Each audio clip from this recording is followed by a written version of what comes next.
for the New York Mets. Leading off and playing center field will be Billy Cowan. Batting second and playing second base, Bobby Klaus. Batting third and playing third base, Charlie Smith. Joe Christopher in right field. He'll be batting cleanup. Ron Swoboda in left field, batting fifth. Jim Hickman playing at first base, batting sixth. Roy McMillan at shortstop, batting seventh. Chris Canizero, the catcher, batting eighth, and Warren Spahn batting ninth. For the Dodgers, it'll be Maury Wills leading off and playing shortstop.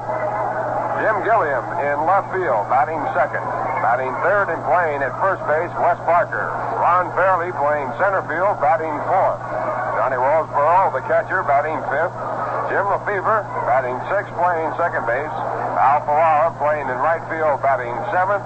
Dick Trzaskowski playing at third base, batting in the eighth position. And Sandy Koufax, the pitcher, batting in the ninth position. The umpires for this ball game will be Ed Vargo at home plate, Chris Pellicudis at first base, Paul Fryer at second base, Bill Jakowski will be at third base. And now here's Lindsay with another unusual fact from the Viceroy Hall of Records. Well, here's what happened one 4th of July when the weather provided the fireworks. It was back in 1933 in Gallup, New Mexico. A game was held up because it was just too hot to play ball. Then 2 hours later, the same game was called off completely. Hot weather? No, sir, a snowstorm. Now, ladies and gentlemen, our national anthem.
About the weather, and now let's get away from the weather and find out whether you've tried Viceroy. Because when you do try them, you just gotta like them. You see, Viceroy is specifically designed to taste the way you'd like a filter cigarette to taste. Not too strong, like some brands that taste as if they didn't have a filter, and not too light, like others. You know the kind. They just don't seem to satisfy your taste. But Viceroy, not too strong, not too light. Viceroy's got the filter for the taste that's right. Viceroy's got the taste that's right. Not too strong and not too light. The taste that's right.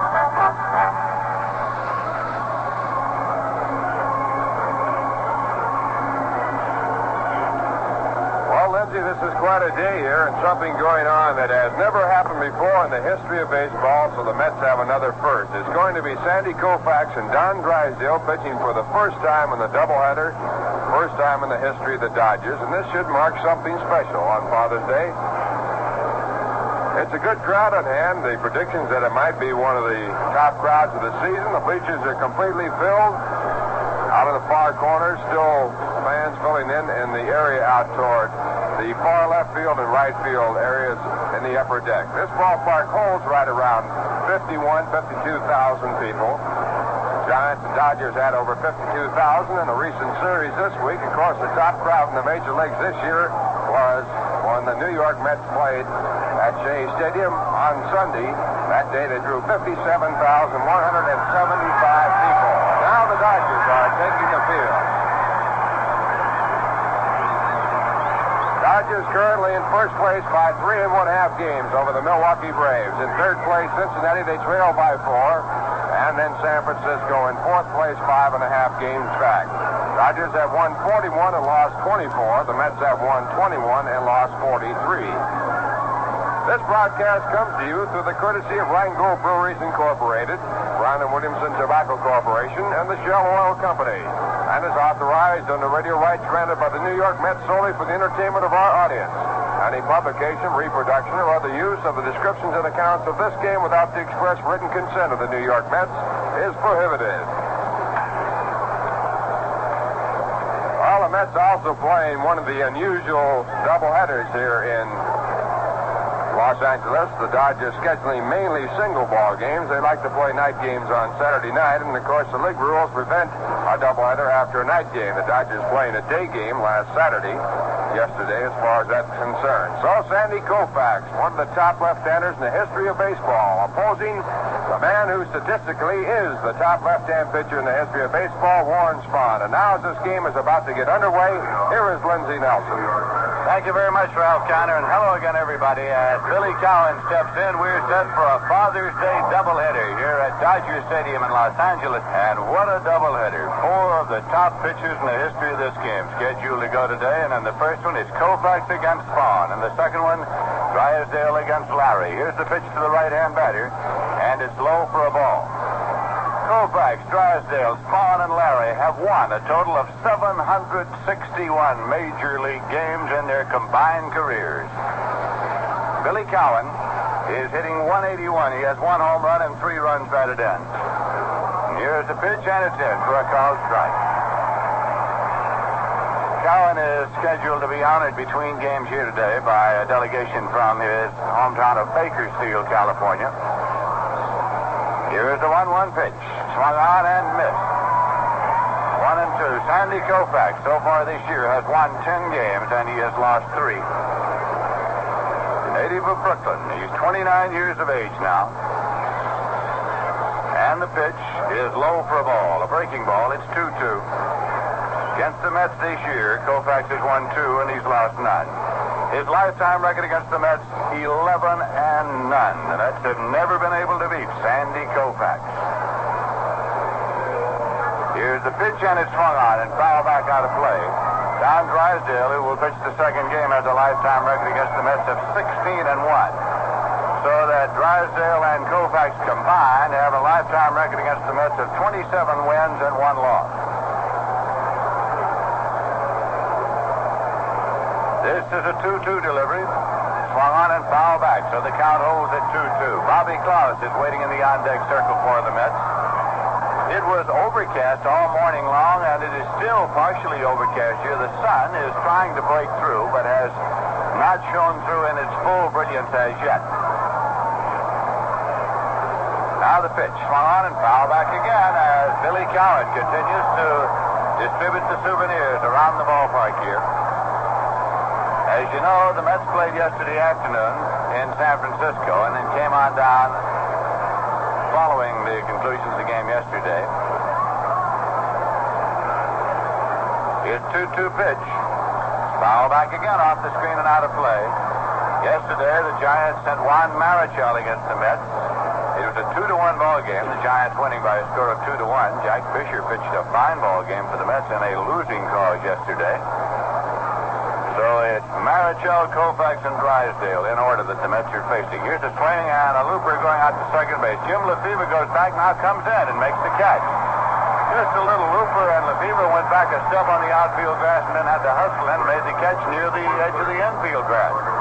Cowan pops up, one away, and Bobby Klaus is the batter. Klaus is hitting .206 with 1 home run and 8 runs batted in. In the lineup at second base against left-hander Sandy Koufax. It's likely that Chuck Hiller, who bats left, will be in the lineup against Drysdale in the second game. Here's a pitch, and it's in there for a strike. Yogi Berra on the coaching lines at first base for the New York Mets, and Don Hefner is the coach at third. Here's a pitch high. Much was said in the press room and on the field before the ball game, in good humor, about the fact that the Mets' record on Father's Day is not too good. It was last Father's Day that Jim Bunning of the Phillies pitched a perfect game against the Mets at Shea Stadium. Here's a pitch low, and it's 2 balls and 1 strike. And as Ralph Cantor pointed out, this is the first time in the history of the Dodgers, first time in the history of the Major League careers of Koufax and Drysdale, if they ever have pitched a doubleheader together. Here's a swing and a foul ball back, and Roseberry gets rid of the mask. He is near the screen, and he makes the catch. Krause has fouled out for the catcher.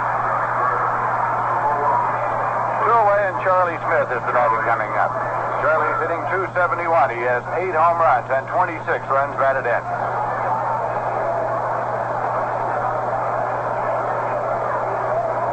In 12 lifetime starts against the Mets, Sandy Koufax has pitched 99 innings and has allowed 11 runs for an earned run average of 1.0.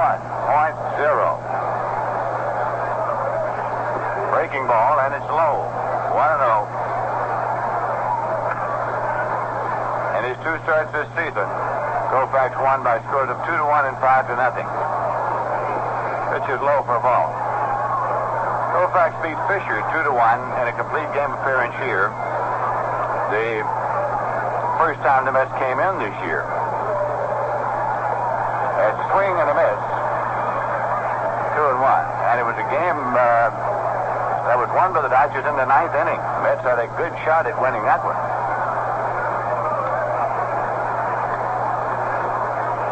Here's 2-1 pitch, and it swung on and missed. It's 2-2.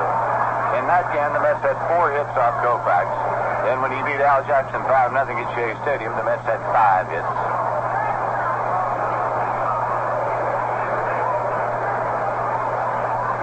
Here's 2-2 delivery. Swung on and missed, and it's the first strikeout for Sandy Koufax. The Mets are out in order with no runs, no hits, no errors, none left. The score at the end of a half inning is the Mets nothing and the Dodgers coming to bat. Are you one of those people who go to a German-American picnic and can't sing because you don't know the words? Then listen.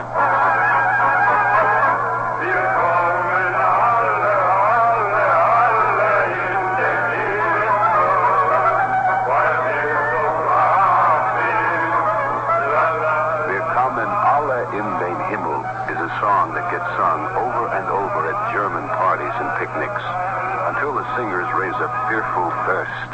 Then they change that tune.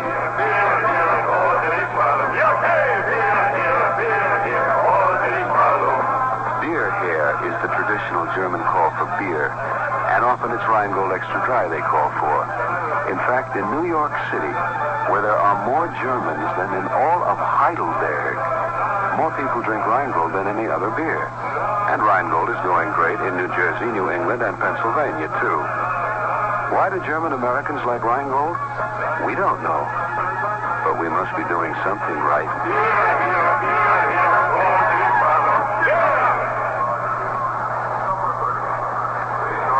Here at Dodger Stadium, fans are still coming in for this Father's Day doubleheader. And as Ralph pointed out, it's expected to be, in total, a big, big crowd. Maury Wills is coming up now to lead off for the Dodgers against Warren Spahn.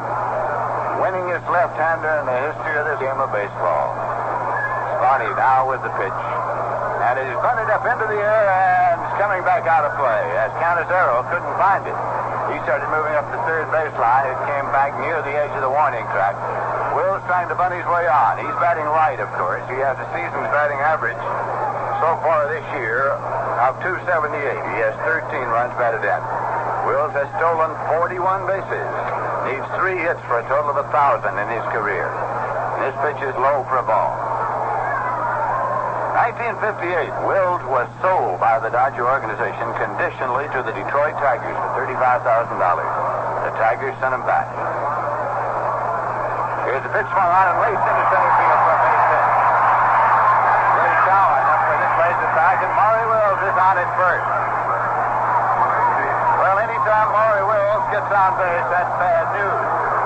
Jim Gilliam's coming up. He's a switch hitter, batting right. Gilliam playing left field these days for the Dodgers. Gilliam is batting .348. He has 2 home runs and 8 runs batted in. All sorts of things have happened to the Dodgers this year that you might expect would affect their standing. It has not. They have remained on top in the National League race. Right now, Willie Davis is out with cartilage trouble. umpire, Ed Vargo, behind the plate, is asking the public address announcer to ask that the fans down the left field corner take their coats and sweaters off the railing.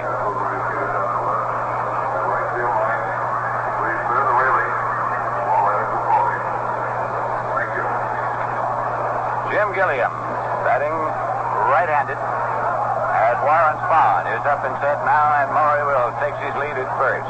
Jim Hickman holds against the runner, and Spahn throws over.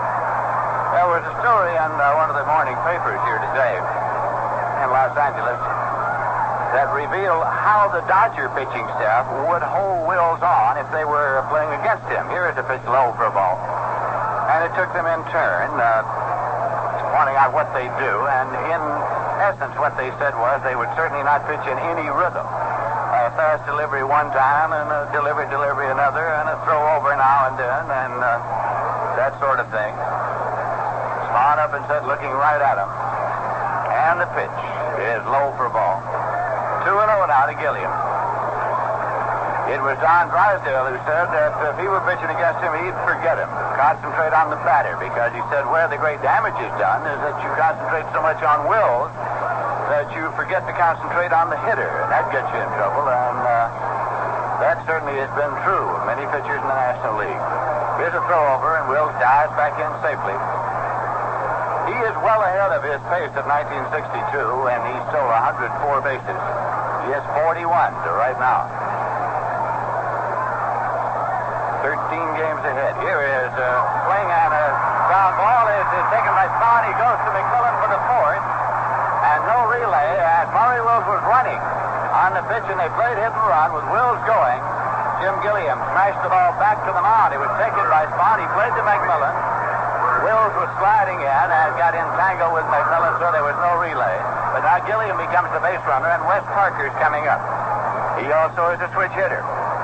First three men in the Dodger batting order today are switch hitters. Play went Spahn to McMillan on Maury Wills. Parker batting right-handed as Gilliam takes his lead, and here's the pitch. A breaking ball in for a called strike to the young first baseman, who is hitting .268. He has 2 home runs and 16 runs batted in.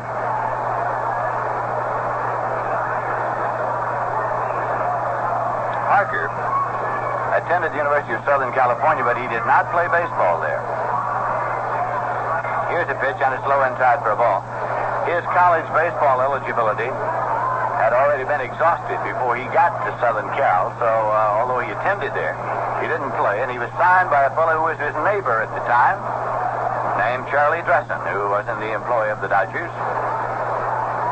Gilliam takes his lead at first, and here is the pitch to Wes Parker. And he swung on and fouled back at first, given a run by Hickman, but this is going to go behind the dugout in the seats and out of play. Parker went to a college that's about 40 miles from here called Claremont College, and they refer to it as a rich kids college. And Wes supposedly comes from a family that has quite a bit of money, and they sort of always refer to him as a rich kid. But he's a hard worker and got no money at all to sign a contract. They asked him whether he wanted to play ball or get money. He said play ball. That's the way it worked out. Charlie Dressen told him, don't worry, he'd make it up later in salary. Here's a 1-2 pitch. Swung on, hit on the ground back to Spahn. He takes it, and he goes to Klaus, who makes the fourth as the throw went a little awry. And Klaus was pulled off but got the foot back on the bag in time to force Gilliam. No relay, of course, as Parker becomes the base runner at first. He's exceedingly fast. So that play went for 1-4. It went from Spahn to Klaus that time. The other one went to McMillan.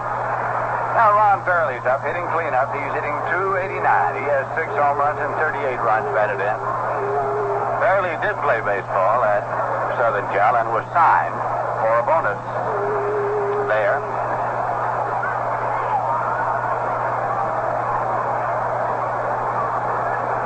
Parker takes his lead. Hickman holds against the runner at first base. Warren Spahn deals a pitch, and it's in there for a called strike.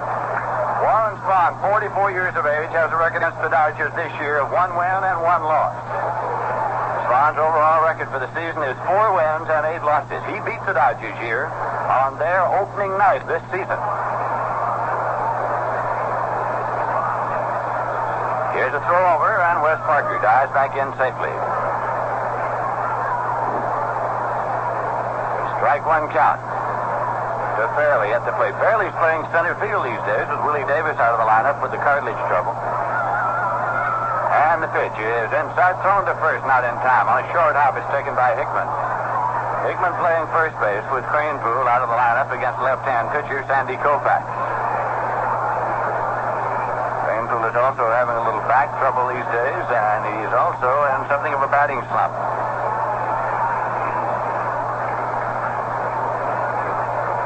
Here's a 1-1 pitch. Swung on and fouled off into the Dodger dugout. 1-2. The Mets have an infield of Jim Hickman at first, Bobby Klaus at second, Roy McMillan at short, and Charlie Smith at third. Ron Swoboda is in left field, Billy Cowan is in center, and Joe Christopher is in right.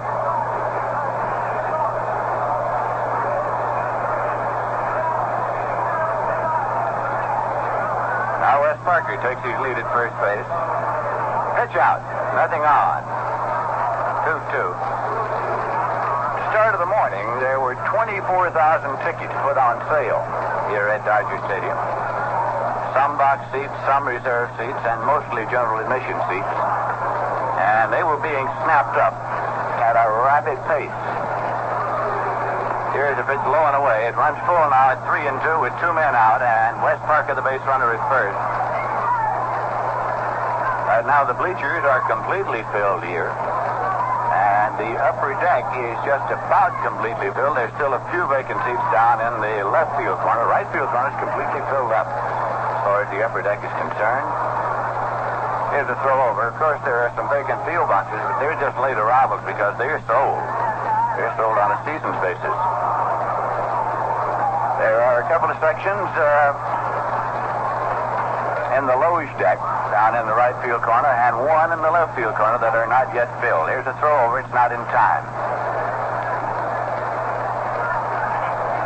We're in the bottom half of the first inning. There is no score as yet with 2 men out and a runner at first. Strawn checks Parker and throws over again. Not in time.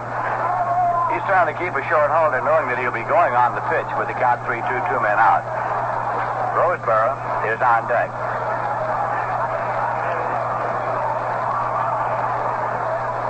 And the runner goes, and there's a swing and a ground ball to first. Taken by Hickman near the bag. He jogs over it, takes the bag, and the side is retired. No runs, 1 hit. No errors, 1 left, and the score at the end of an inning is Mets nothing and the Dodgers nothing. The Mets will be coming home Monday night, June 28th. That's a week from tomorrow night. And it'll be a twilight doubleheader against the Milwaukee Braves of Henry Aaron and Eddie Matthews and company that right now are in second place, 3.5 games behind these league-leading Dodgers.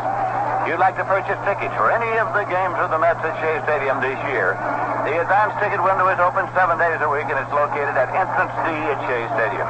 It's open from 8 to 6 on weekdays and on weekends from 9 to 5. There's a Met ticket office at the Pennsylvania station in the Long Island Railroad waiting room, and there's a Met ticket office at the Grand Central Terminal at the foot of the 42nd Street and Vanderbilt Avenue ramp.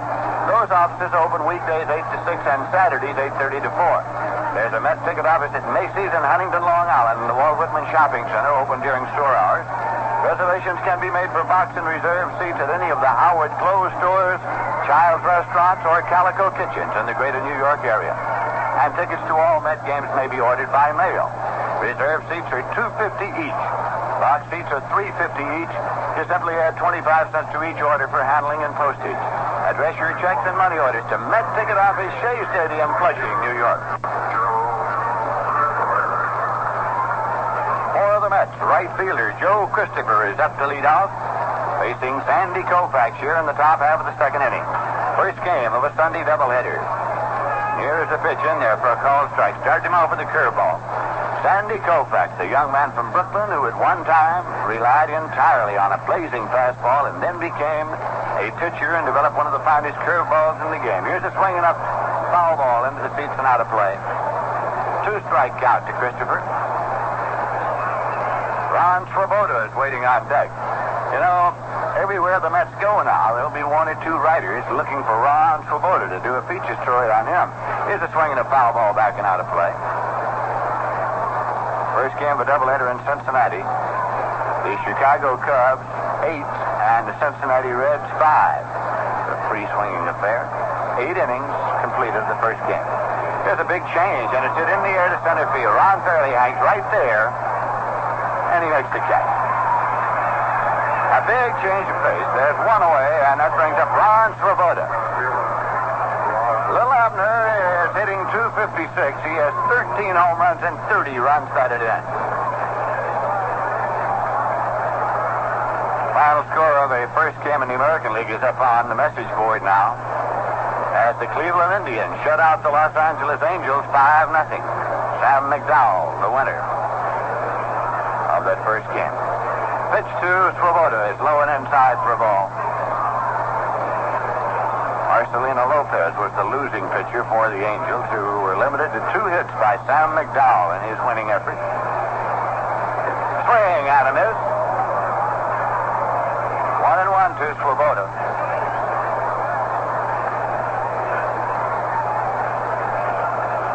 Very little wind here at the ballpark at the moment.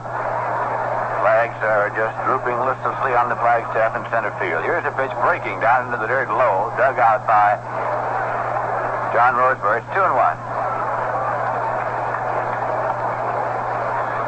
A few days ago, the Mets had thought that they might be pitching Al Jackson in the second game of today's doubleheader, but yesterday they switched out to Mike Larry. Here's a pitch in for a called strike. It's 2-2.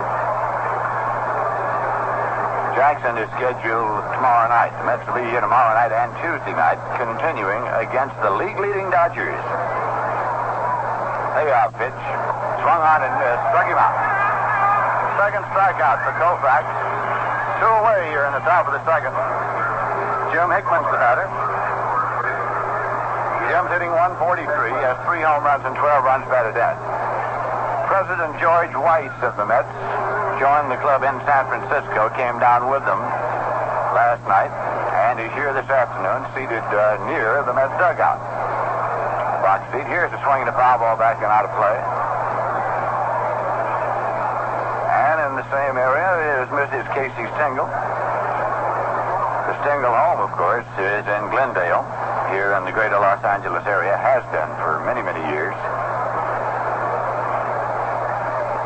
Strike one delivery to Hickman, and it is low for a ball, 1-1.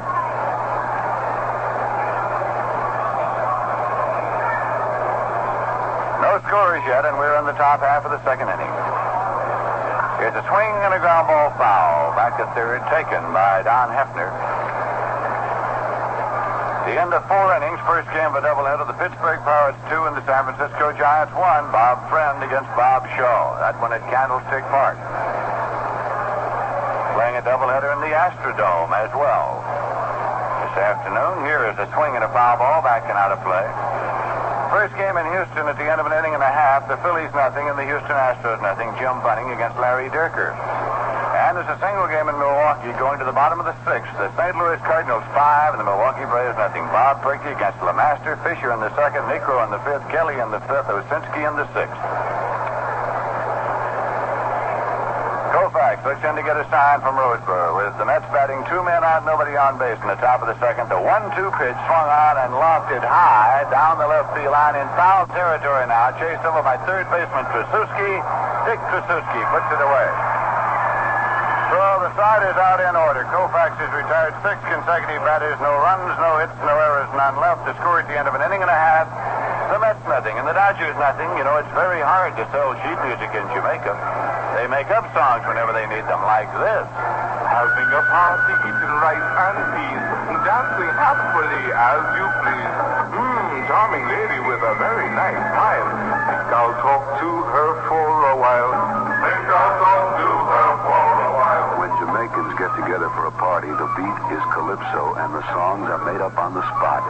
The party was hilarious as it could be, but in the morning there was news for me. The penny was a man's wedding tune on his wife. The smiling lady is now my wife. The smiling lady is now my wife. And when the singer finds his throat a little dry, something refreshing will be improvised. Probably Rheingold beer. In New York City, where there are more different kinds of people than in any other city in the world, more people drink Rheingold Extra Dry than any other beer. And Rheingold is going great in New Jersey, New England, and Pennsylvania, too. Why do Jamaicans like Rheingold? We don't know, but we must be doing something right. John Roseborough is up for the Dodgers here in the bottom of the second. Warren Spahn deals the first pitch, and it's low for a ball. The Dodger catcher is hitting .237. He has 3 home runs and 24 runs batted in. And here's the pitch. Swung on and missed. 1-1. The radio station here in Los Angeles that broadcasts the Dodger games has a Sunday morning show that originates from right here in the press box at Dodger Stadium. It goes on for an hour or so. All sorts of sports news and records. Here's the pitch low and away, and one of the guests this morning was Walter Austin, the manager of the Dodgers, who said he would like to rest Roseborough in the first game if he were absolutely assured that Jackson were not going to pitch the second game. Here's the 2-1 pitch. Swung on it on the ground. A fair ball taken by Hickman behind the bag, and Hickman races over in time for the out. 1 away, and that brings up Jim Lefevre. Lefevre's hitting .242. He has 3 home runs and 20 runs batted in. Single game in Baltimore. The Orioles have defeated the Washington Senators on Father's Day 13-2. Wally Bucker got the win, and Copas took the loss. Frank Howard had a homer, and so did Norm Seaborn in that game. Lefevre's a switch hitter batting right. Here's a swing and a high fly ball in left field. Svoboda comes in, stops, starts again, goes in underneath. He's waiting, and he makes the catch. So there are 2 men out, nobody on base. A high fly ball, and Al Ferrara is the batter now. Ferrara is hitting .196. He has 1 home run and 7 runs batted in. In last week's 3-game set here between the Giants and the Dodgers, Ferrara was out with an injury at one point, and Wally Moon moved in to play left. In the final game of the set, in which Claude Osteen shut the Giants out with 1 hit, the Dodgers had an outfield of Gilliam in left, Fairley in center, and Moon in right. Pitch is inside low for a ball. And people have been saying right along since the start of the season that the Dodgers couldn't win with Tommy Davis out of the lineup. And then they said they certainly couldn't win with both of the Davis boys out of the lineup. But they're on top of 3.5 games, which proves that pitching is a big part of this game of baseball. And here is Bonds. 1-0 delivery. Swung on and fouled off, and the bat slips out of the hand of Ferrara and goes all the way over into the Dodger dugout. That's quite a way.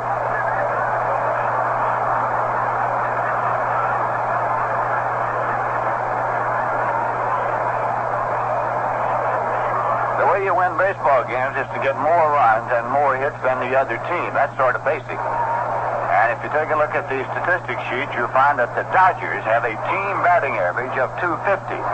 But their combined opponents have a combined batting average against them of .214. So that's the name of the game. 2 away, nobody on base here. Ferrara is a right-hand batter.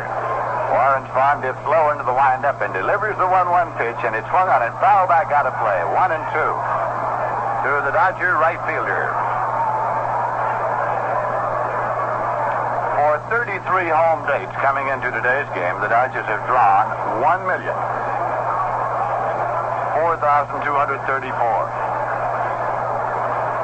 They're about 55,000 behind last year's attendance total this time. Here's the 1-2 pitch. Let up, and it's hit down the line in left, curving over, and it is going a foul ball into the seats down in the left field corner. Svoboda gave it a run.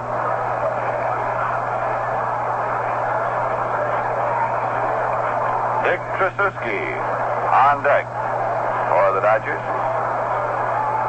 Great billows of white smoke have been appearing over the horizon that is presumed to be a brush fire in the far reaches of Chavez Ravine. Just about subsided now. Here's a pitch, and it's swung on it in the air to right, and it is Christopher with a long run still going, and he hauls it down, reaching over his head to pull it down for the out, and the side is out in order. No runs, no hits, nor is none left. Score at the end of 2 full innings is the Mets nothing and the Dodgers nothing. The day that you'll want to remember is the 24th of July, because that is Old Timers Day at Shea Stadium in New York. And 3 three Hall of Famers are the latest to accept invitations to the Mets Old Timers Day on July 24th.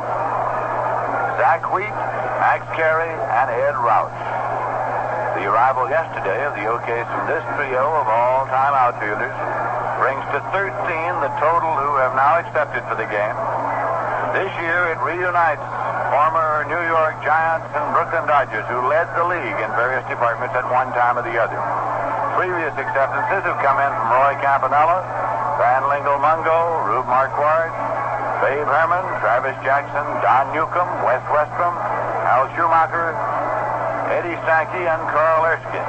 So add to that now Zach Wheat, Max Carey, and Ed Roush, and make your plans to be present at Shea Stadium in New York on Old Timers Day, Saturday, July 24th. After the Old Timers game and the ceremonies attended there too, the Mets will meet the Philadelphia Phillies. We're going now to the top half of the third inning, and coming in here is Ralph Kiner. Thank you, Lindsay, and hi there, everyone. Roy McMillan will lead off for the Mets here against Sandy Koufax. Sandy has retired his first six batters, picking up 2 strikeouts. Now pitching to his seventh. Roy, a right-hand batter, hitting at 246. And the left-hand pitcher, Koufax, in with a fastball that's called strike one. Sandy appears to have a good fastball here today. He holds the record for strikeouts in daylight, 18.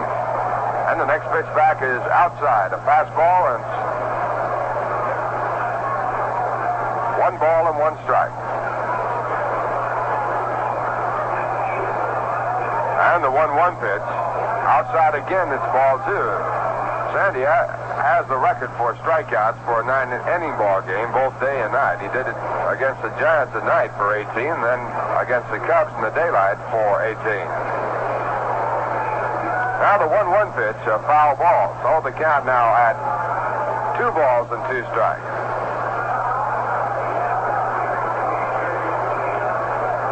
Koufax struck out 18 Giants in the Coliseum in a night ball game, which was won in the bottom half of the ninth by the Dodgers. He struck out 3 in the 9th inning to get the 18. 2 balls and 2 strikes, and the pitch back is a swing and a miss for strike 3. Koufax picking up his 3rd strikeout, getting a fastball by on a 2-2 count. 1 man away in the top of the 3rd, no score, and it brings up Chris Cannizzaro. Well, Chris finally broke through, and he came up with a run batted in against the Giants in yesterday's ball game. The only run the Mets scored off Juan Marichal. The first run they had scored off Marichal, going back to last year, a total of 32 2/3 innings before they broke the ice.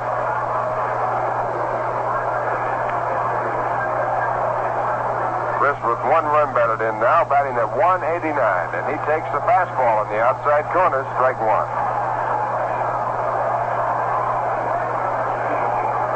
Dodgers have the only base hit in the ball game. That was picked up in the first inning when Maury Wills, the leadoff batter for the Dodgers, singled to center field. Pitch back, a curve hit slowly down to shortstop. Maury Wills in and over to first base for the out. That'll make it 2 away for the Dodgers in the top of the 3rd. No score, and Warren Spahn will now bat for the first time. Warren batting 138 with 2 runs batted in. He has 4 hits and 29 times up. Left-hand batter against the left-hander, Sandy Koufax. Warren is the only left-hand batter in the lineup against Koufax.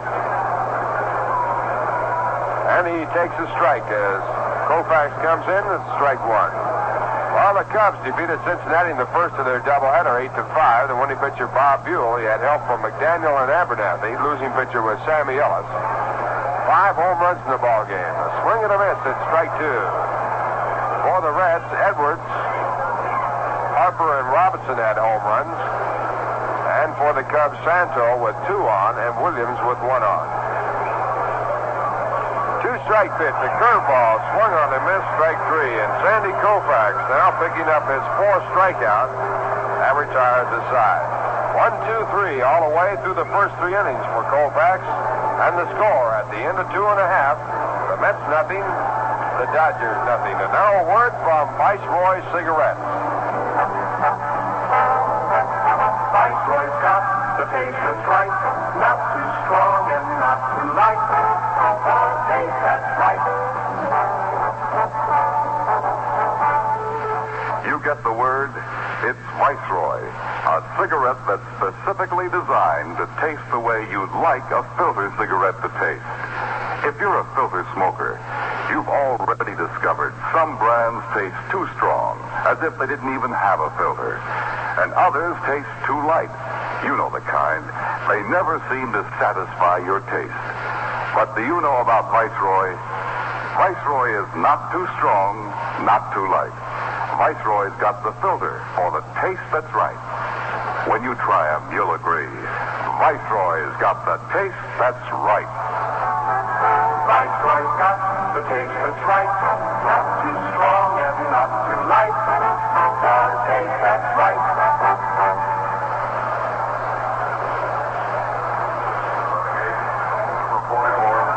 The Dodgers up in the bottom half of the third. No score, and the first man will be Dick Tracewski. He'll be followed by Sandy Koufax and then Maury Wells.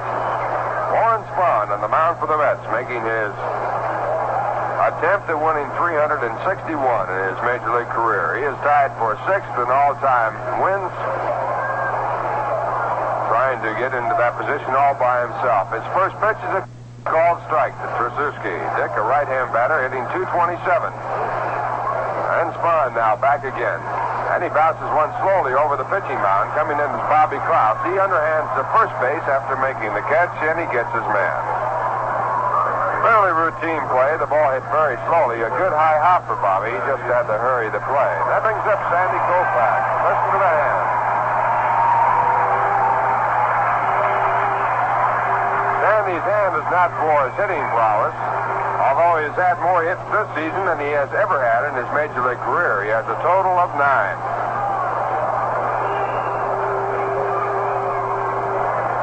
Right-hand batter. And Koufax now swings and fouls the first pitch. It's strike one. Ball going over the top and into the second deck and caught there by a fellow with a red baseball cap.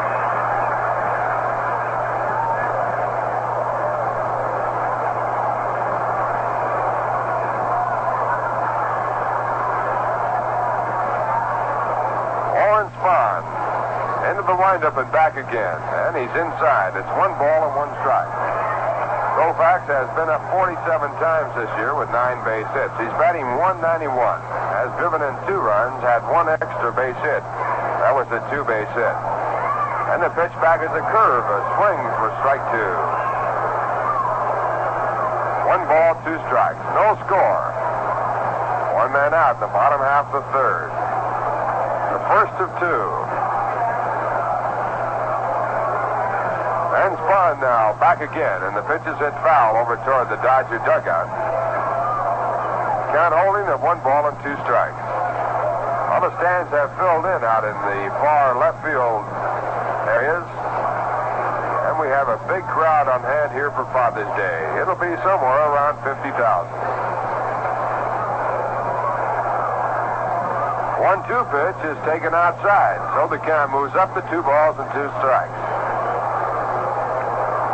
Dodgers were the only hit. Their first man up, Maury Wells, with a single to center field.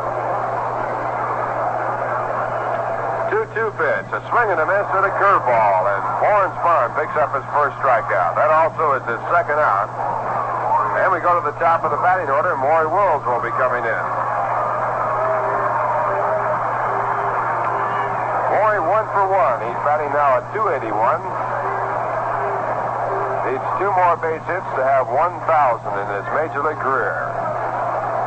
On a final score, the Twins scored 2 runs in the top of the 9th to defeat the Yankees 6-4. Worthington was the winning pitcher in relief. Tiefenauer the loser in relief.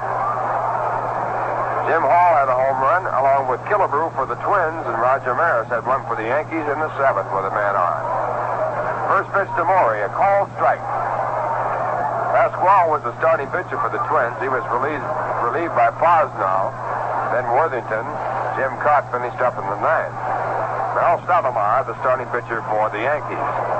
Change up, hit slowly in the hole. A tough play for McMillan. Can he make it? There's a throw. It is not in time.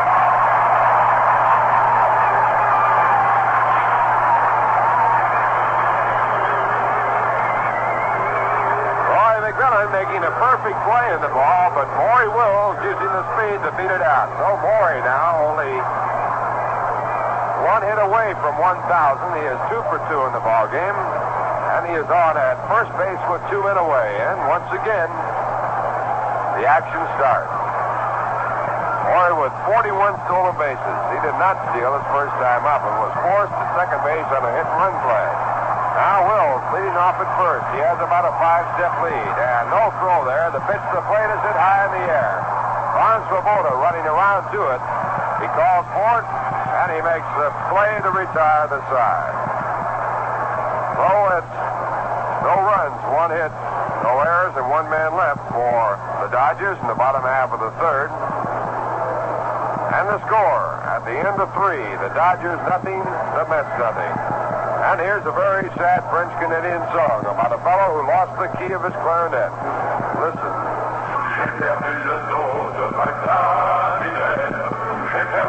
We have a big crowd on hand here for Father's Day. It'll be somewhere around 50,000.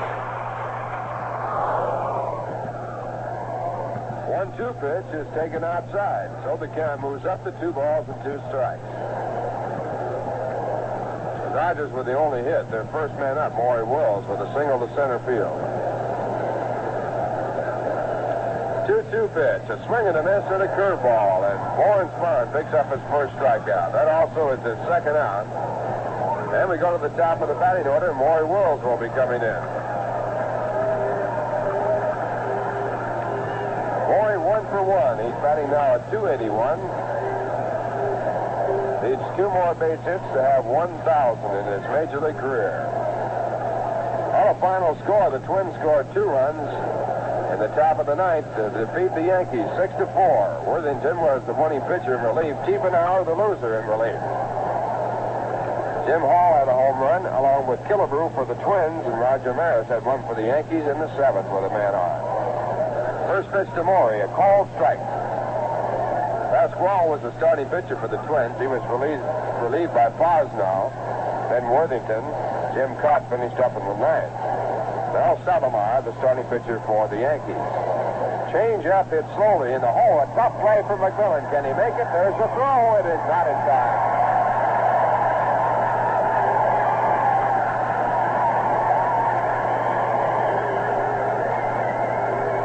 Roy McMillan making a perfect play in the ball, but Maury Wills using the speed to beat it out. So Maury now only 1 hit away from 1,000.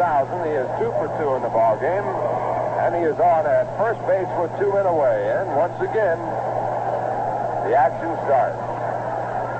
Maury with 41 stolen bases. He did not steal his first time up and was forced to second base on a hit-and-run play. Now Wills leading off at first. He has about a 5-step lead, and no throw there. The pitch to the plate is hit high in the air.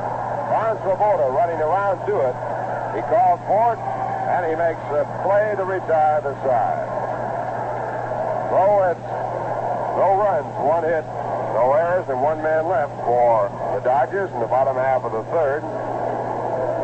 And the score at the end of 3, the Dodgers nothing, the Mets nothing. And here's a very sad French-Canadian song about a fellow who lost the key of his clarinet. Listen.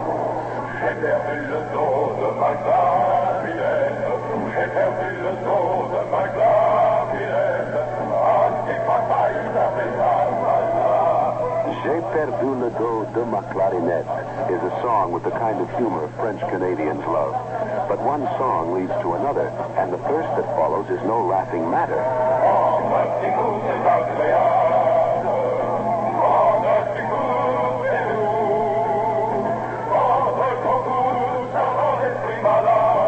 Grand Anticoup is what they'll sing as they reach for a beer, probably Rheingold Extra Dry.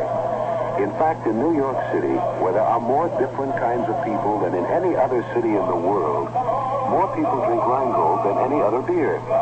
And Rheingold is going great in New Jersey, New England, and Pennsylvania, too. Why do French Canadians like Rheingold? We don't know, but we must be doing something right.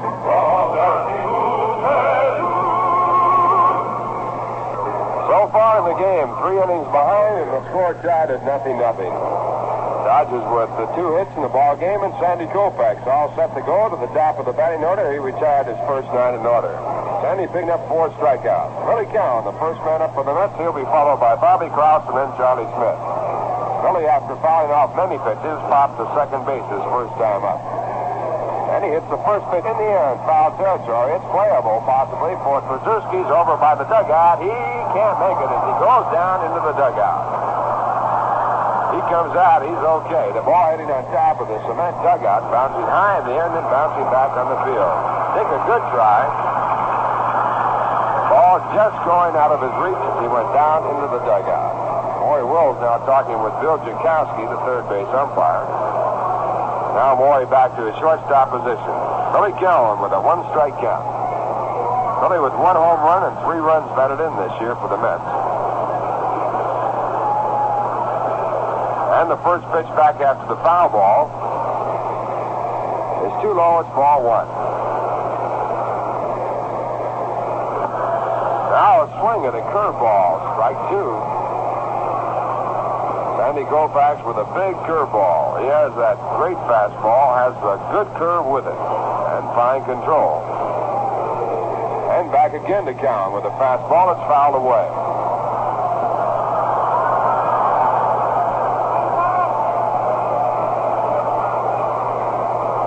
Sandy taking the ball and rubbing the shine off. He has tremendously large hands, long fingers, longer than any I've seen.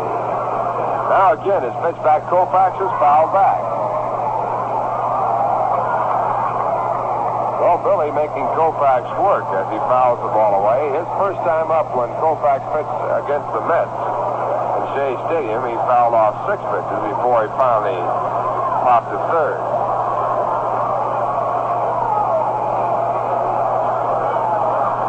And once again, Koufax back to work. This time, a third ball is looked at. Strike 3. Strikeout number 5 for Koufax. And with 1 away in the top of the 4th and no score, the batter will be Bobby Krause. Bobby fouled out to the catcher's first time up. He's batting .205, a right-hand batter. 1 home run, 8 runs batted in.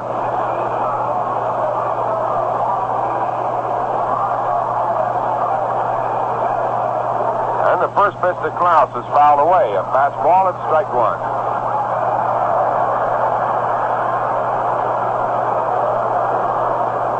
Dodgers in their last game went over the 1 million mark for the first time this year. They have drawn 1,004,234 in 33 days.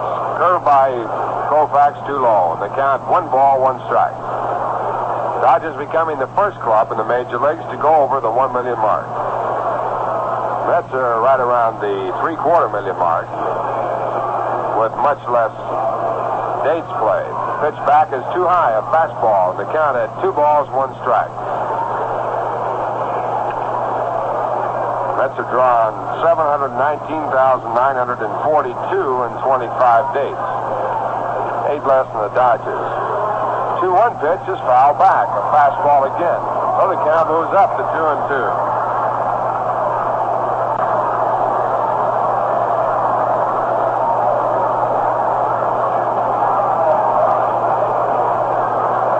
Balls, 2 strikes on Bobby Krause. The on-deck batter, Charlie Smith. That's looking for their first hit. 1 man out in the top of the 4th. And the next pitch by Koufax is high, a good fastball just above the letters. And the count fills out to 3-2. Koufax has retired his first 10 batters. Right now, 3-2 and Bobby Krause. And the pitch. It is taken high, ball 4, and the Mets have their first base runner.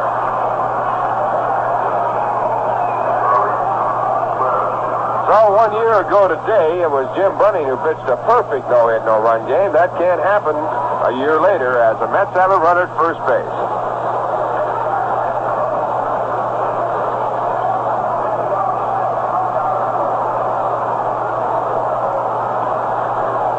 Charlie Smith, the batter. Charlie struck out swinging his first time up. He was the first strikeout victim for Sandy Koufax. That came in the first. Charlie batting .269 with 8 home runs and 26 runs batted in. And the runner goes. The pitch is fouled away. Hit and run play tried by the Mets, but the ball fouled off at strike 1.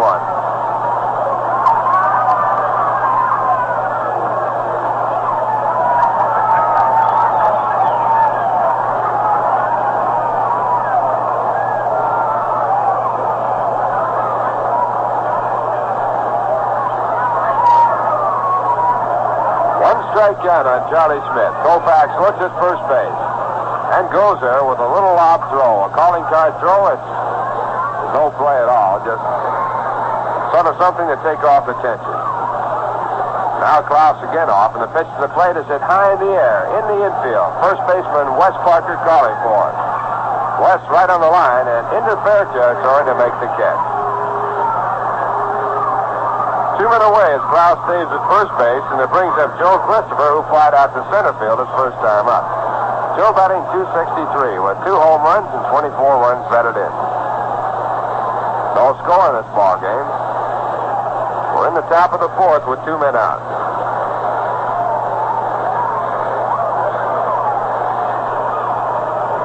Sandy Koufax and Don Drysdale to be the pitchers for the Dodgers in the doubleheader. And for the Mets, it'll be Spahn and Larry. Pitch to first base is just a little lob throw, a little toss over there. And again, Klaus back with no trouble. Now Koufax sets again. And his pitch to the plate is a curveball. It's hit in the air to shallow right field. A long run by the right fielder, Al Ferrara, and he makes the catch. Every time aside, the Mets get their first base runner, leaving them at first base. No runs, no hits, no errors, and 1 walk. And the score at the end of 3 1/2. The Mets nothing, the Dodgers nothing. Say, it's hard to imagine New York City without every kind of jazz from Dixieland to progressive. Fortunately, you don't have to. Listen.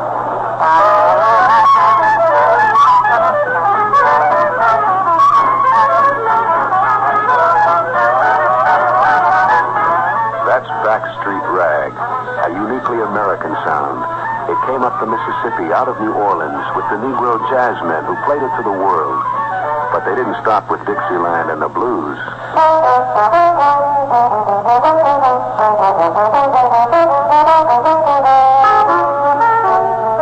Little David's Fugue by John Lewis is a new sound that's part of a new generation. But whether it's the old jazz or the new, it's thirsty work for the musicians. And when they put down their instruments, they'll pick up a cold beer, often Rheingold extra dry. In fact, in New York City, where there are more kinds of jazz than in any other city in the world, more people drink Rheingold than any other beer. Why do so many people like Rheingold? We don't know, but we must be doing something right.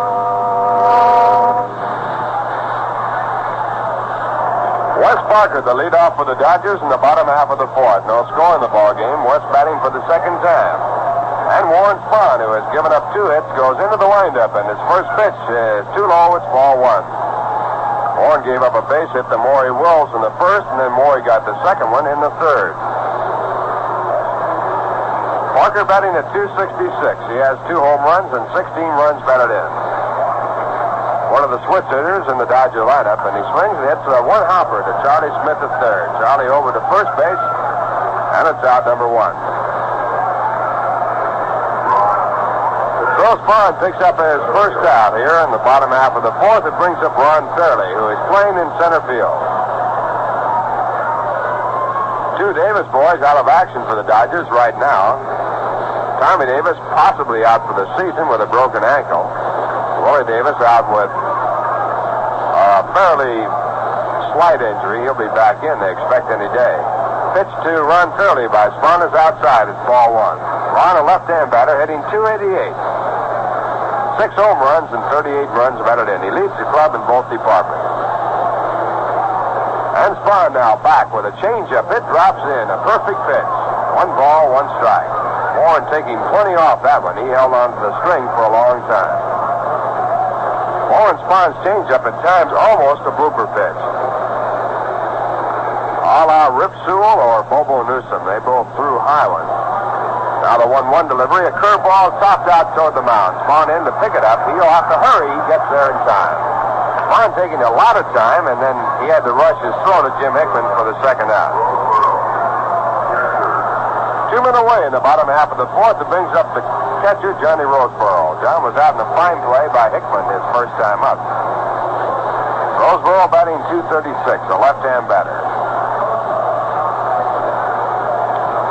3 home runs and 24 runs batted in. One of the home runs against the Mets. That was in the ball game that Drysdale won with a home run. Dodgers winning 2-1. That was against Warren Spahn.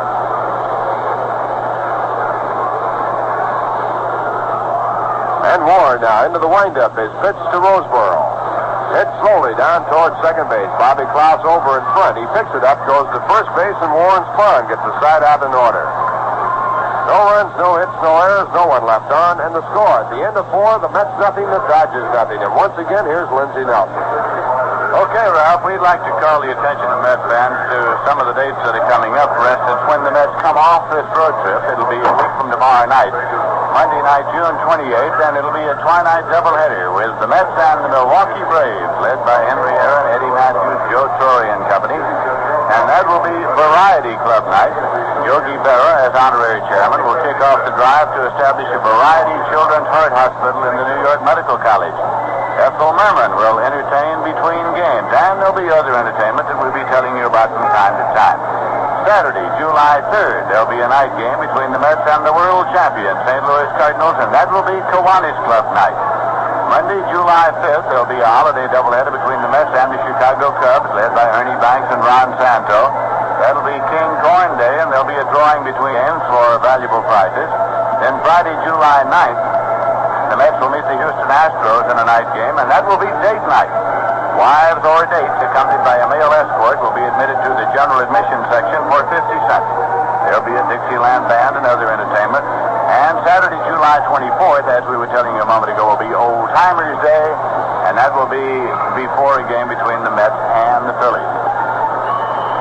So,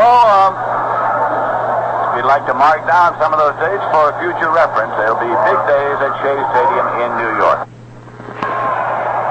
And the top of the 5th now, the Mets are coming up to face Sandy Koufax. The Mets do not have a hit off Koufax.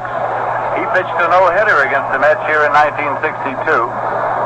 Sandy Koufax, left-hander, working the right-hand batter, Swoboda. Last time up, he struck him out. Ball is bunted back to the mound, and it's an easy play for Koufax. He lobs on in time. As Swoboda had an idea of bunting his way on, but instead he just bunted the ball right back to the mound. So there is one away. When you get to about this point on a no-hitter, then if you have a man who is adept at the art, you try perhaps to bunt your way on. Jim Hickman's up now, and he's been up one time and fouled out to third base.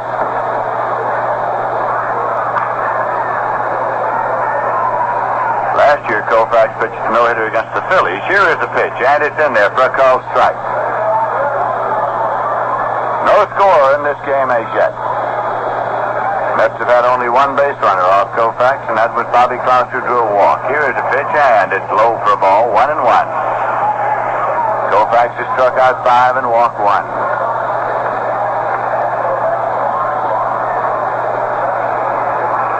And here is the 1-1 delivery. Curveball, and it's hit deep to left center, way back. It is going, and this one is gone into the seat for a home run for Jim Hickman.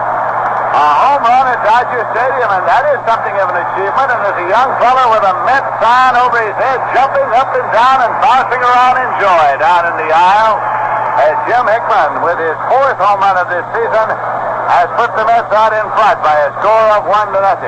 Hickman hit all 3 of his previous home runs at Wrigley Field in Chicago. One off Carol Coates, one off Bob Buell, and one off Lindy McDaniel. And now he has hit one off Koufax to put the Mets out in front by a score of 1-0. The first hit for the Mets off Koufax, coming with 1 out in the 5th. Now Roy McMillan swings and misses for strike 1.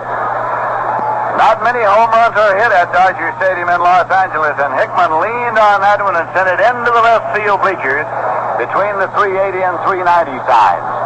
Here's a swing and a foul ball back and out of play. McMillan's been up one time and was a strikeout victim. First game of a Sunday doubleheader here at Dodger Stadium.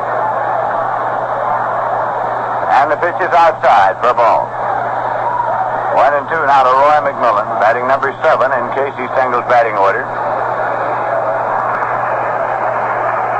This is a 1-2 pitch. Breaking ball in there for a called strike for a good curveball. Strikeout number 6 for Koufax.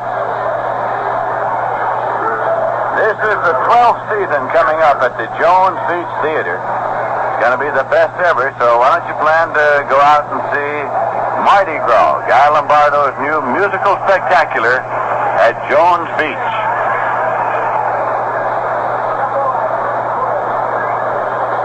Chris Canizero is up. And up one time, and he grounded out short to first. This pitch is high for a ball.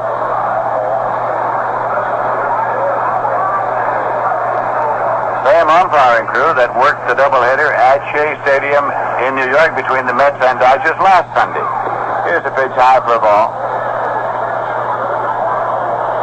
2-0 the count. And the scheduled umpire behind the plate in the second game will be Chris Belacutis, who worked behind the plate in the second game last Sunday.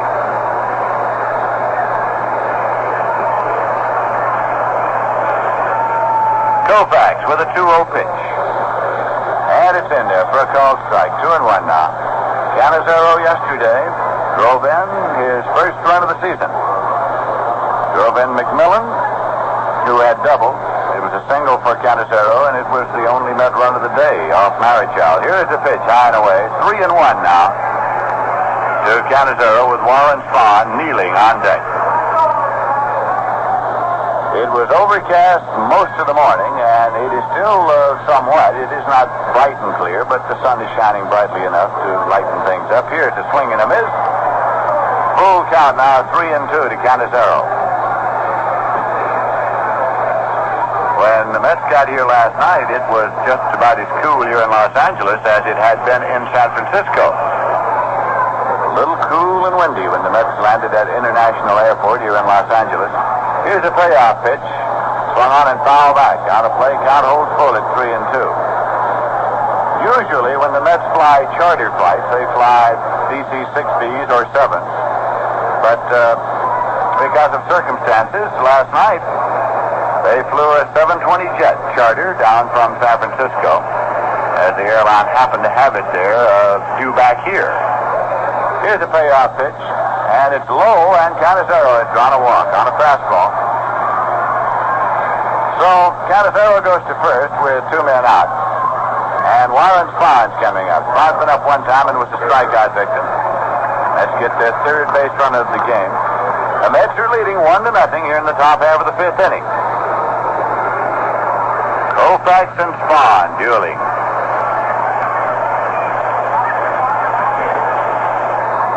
Canizero leads, and here's the pitch. Swung out and missed. Bonnie taking a rip, and it's strike one.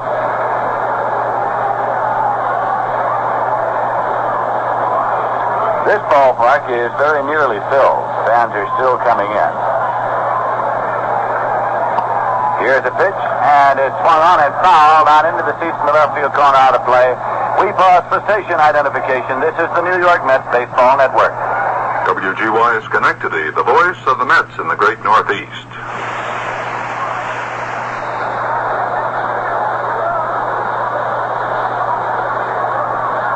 This is Lindsey Nelson with Ralph Kiner and Bob Murphy at Dodger Stadium, and here's the pitch to Spahn. It is swung on and missed. Strikeout number 7 for Sandy Koufax in this game. Second time he struck out Spahn, but the Mets got a run on a hit. No errors and 1 left. And the score at the end of 4.5 innings is the Mets 1 and the Dodgers nothing. Now it's time for another unusual fact from the Viceroy Hall of Records. Today's story could be called a batter's nightmare.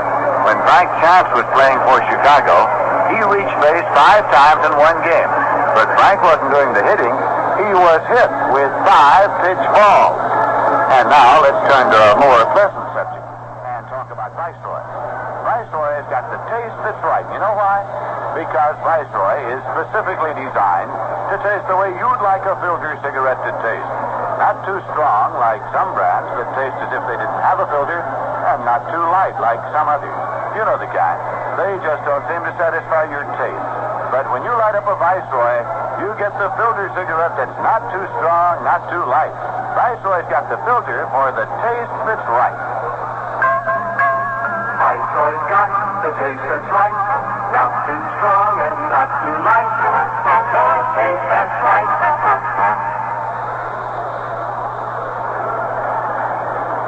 And about bottom half of the fifth inning, the Dodgers are scheduled to send up Jim Lefevre, Al Ferrara, and Dick Tracewski to face Warren Spahn. So far, the Dodgers have had 2 hits off Spahn, and both by leadoff man and captain Maury Wills.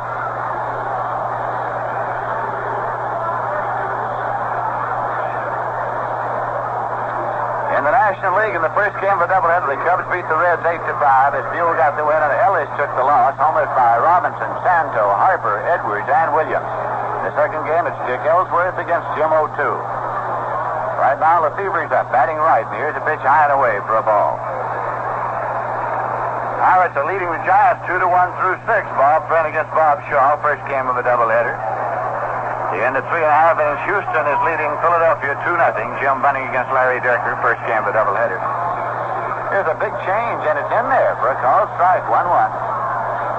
In a single game, the Cardinals 6 and the Milwaukee Braves 2 going to the 9th inning. Perky relieved by Woody Schick in the 8th. Lemaster, Fisher, Necro, Kelly, Osinski, and Odell from Milwaukee. Homers by Gagliano, Aaron, and Jones. There's a swing and a ground ball off the glove of Spahn, taken by McMillan and thrown on inside. So Lefevre has grounded out. That will bring up Ferrara. Ferrara's been up one time, and he flied out to right field.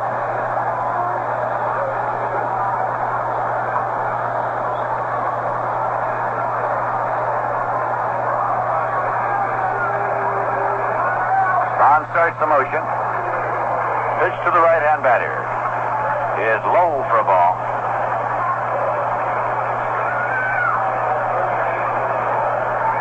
Waiting on deck, Dick Tracewski.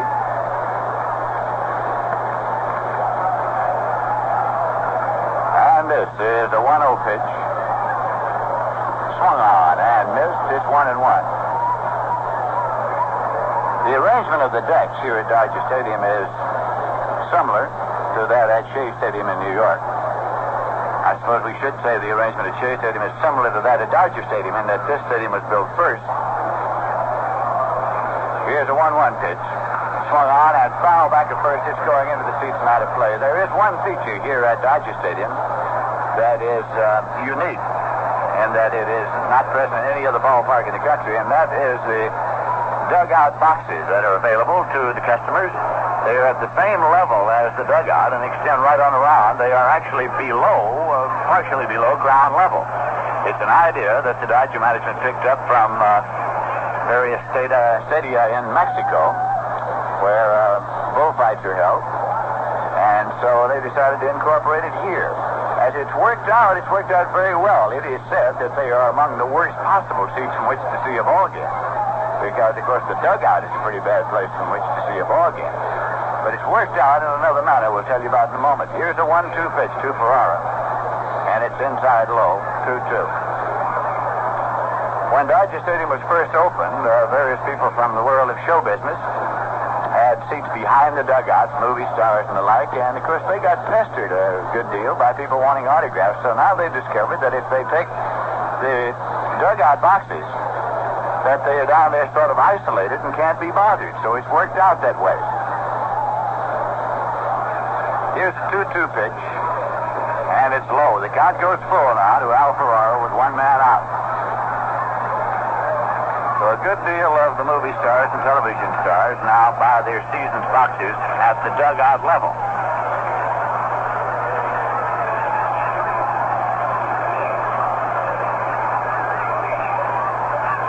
Here's Spahn with a payoff pitch.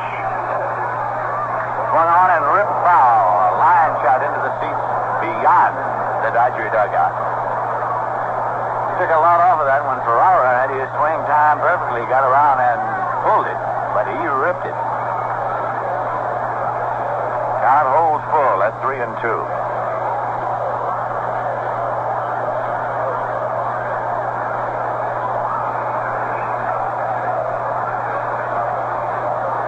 And now the payoff pitch.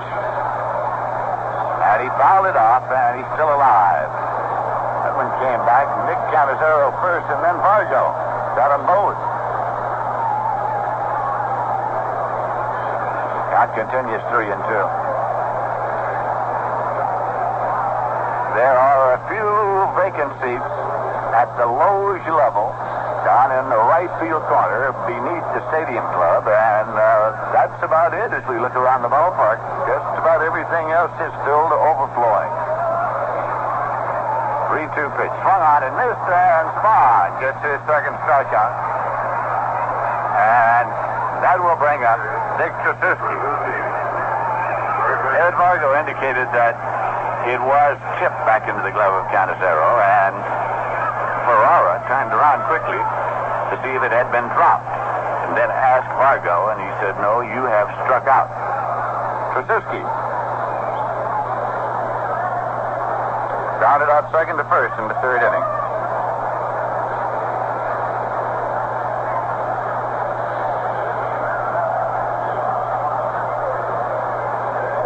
Tracewski chokes up on the bat and goes into a crouch right up on top of the plate. Morris Bond starts the motion. Here's a swing and a ground ball deep in the hole. Backhanded by McMillan. The long throw, and in time now.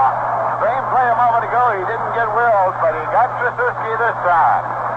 As Roy McMillan backhanded the ball and got enough on it for the out. No runs, no hits, no errors, none left. Score at the end of 5 full innings is the Mets 1, the Dodgers nothing.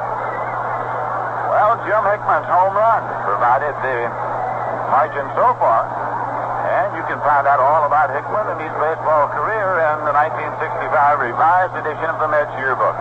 There are up-to-date facts and figures on the Mets. Of course, from time to time during the course of a season, the personnel of a ball club changes, and for that reason, the yearbook is revised from time to time to try to get it up to date. There are lifetime records of the Mets, including the first-year men. Special sections on Yogi Berra and Warren Spahn, who's pitching here today. So, to get the new 1965 Met Yearbook, all you have to do is send 50 cents to Met Yearbook, Shea Stadium, Flushing, New York. Repeating the address, Met Yearbook, Shea Stadium, Flushing, New York. Grounds crew has come out now to drag the infield after 5 innings. 5 inning totals in this game for the Mets: 1 run on 1 hit and no errors. For the Dodgers, no runs on 2 hits and no errors. In the American League today, the first game for doubleheader in New York, the Minnesota Twins beat the Yankees by a score of 6-4. Al Worthington, the winner, in relief. Bob Tiefenauer, the loser, in relief. Jimmy Hall had a homer. Harmon Killebrew had a homer, and Roger Maris had a homer. In the second game, it's Boswell against Downing. Cleveland shut out the Angels 5-0. Sam McDowell pitching a 2-hitter over Marcelino Lopez. In the second game, they're going to the bottom of the 5th. The Angels leading 1-0. Dean Chance against Lee Sang. Willie Smith homered in the second with nobody on for the Angel run. Going to the bottom of the 9th, it's Boston 3 and the Chicago White Sox 3. At the end of 5 innings, Detroit 12 and Kansas City 8. A slugfest. Here's a swing and a fly ball to center field. Fairley goes back and he makes the catch. Billy Cowan for the first out of the inning, and that brings up Bobby Cloud. Baltimore Orioles beat the Washington Senators 13-2 today. Wally Bacher over Copless. Howard and Sebring had homers. Right here, the Mets are leading the Dodgers by a score of 1-0 in the second game today. Don Drysdale will go against Frank Larry.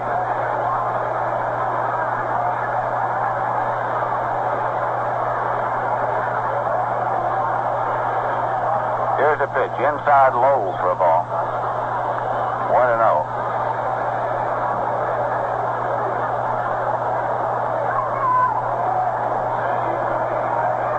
And the pitch is in for a called strike to Bobby Klaus. It's 1-1. Klaus became the first base runner off Koufax when he drew the walk in the top of the 4th. 1-1 delivery. Swung on and ripped to short. Taken there for the out by Maury Wills. Wills was ready to leap. He had gone into his crouch to leap and didn't have to as the line drive sank down to him. So there are 2 men out. Both the balls well hit. The one by Cowan and the one by Klaus. 2 away, and Charlie Smith coming up. Struck out swinging and popped out to first base. One of the Los Angeles papers today in the Sunday edition in the sports section had a Met cartoon on every page. It was titled "The Mets Are Back," each one of the cartoons. Pitch is low for a ball. 1-0.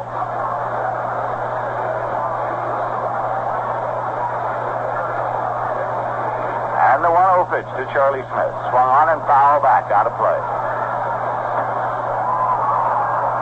Into the press bench.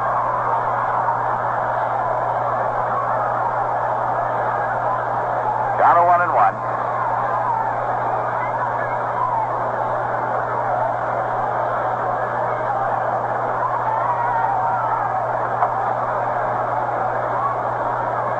Koufax getting settled down on the mound before getting ready to work again. Now the 1-1 pitch. Breaking ball, it's in there. 1-2. The Mets have one hit off Koufax, and it was a homer by Hickman. 1-2 pitch. Swung on and foul back into the seats out of play. Count holds it 1-2 to Charlie Smith. It's a colorful crowd here, as it usually is in Los Angeles. 1-2 pitch. Swung on and missed, and strikeout number 8 for Sandy Koufax. This ball game, as he gets the side in order, no runs, no hits, no errors, none love. Score at the end of 5.5 is the Mets 1 and the Dodgers nothing. If you're wondering what kind of a song goes with Soprasate and Salchichi, listen to this.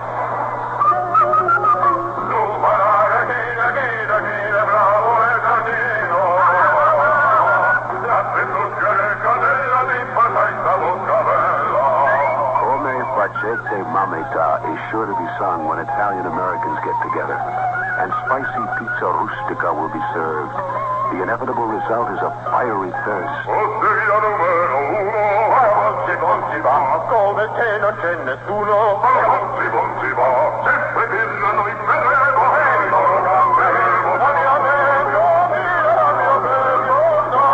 This song brings on the beer, probably Rheingold.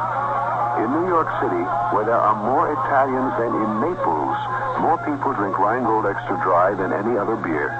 And Rheingold is going great in New Jersey, New England, and Pennsylvania, too. Why do Italian Americans like Rheingold? We don't know, but we must be doing something right.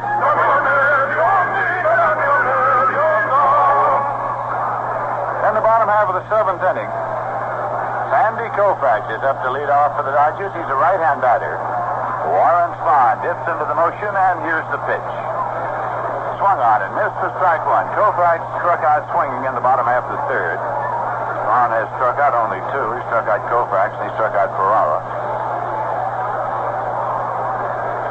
Now Spahn again with the pitch, and it is inside low. And Koufax started to go and laid off. It's 1-1 to him. Sandy Koufax, native of Brooklyn, attended the University of Cincinnati, where he was at that time primarily a basketball player. Here's a 1-1 pitch. Swung on and missed. It's 1-2.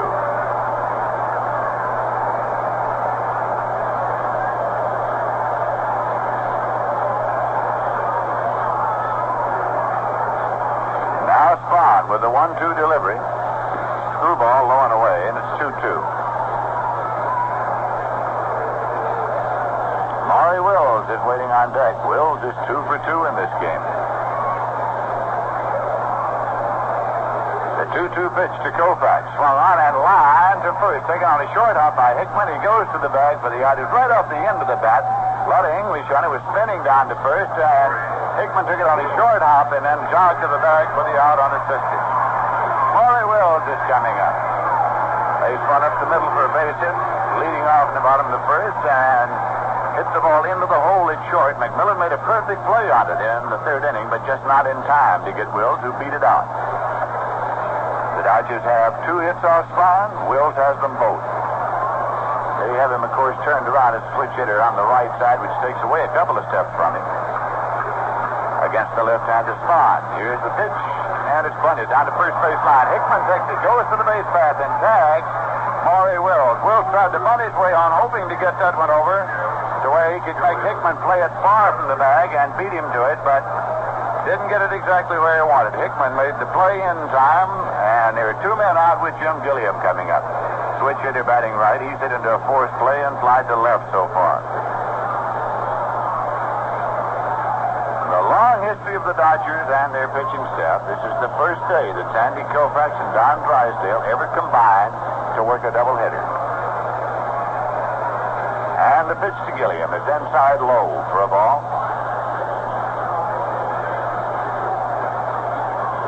Actually, Drysdale was held over. He was in his regular turn, would have worked yesterday. Here's the 1-0 pitch. And it's low for a ball, 2-0. Instead, Nick Wilhite, with help from Ron Baranowski, shut out the Phils yesterday.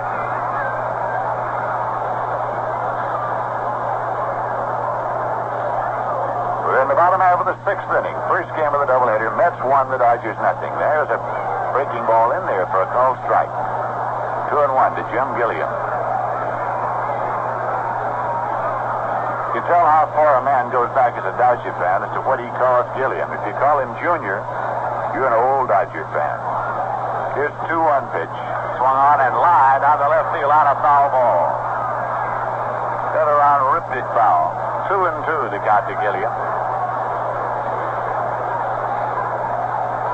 1956, Gilliam set the current National League record for assists by a second baseman in a game of 12. Yesterday, Chuck Hiller of the Mets had 11. Here's the 2-2 delivery. High for a ball, so the count runs full now at 3-2 to Jim Gilliam with 2 men out and nobody on base.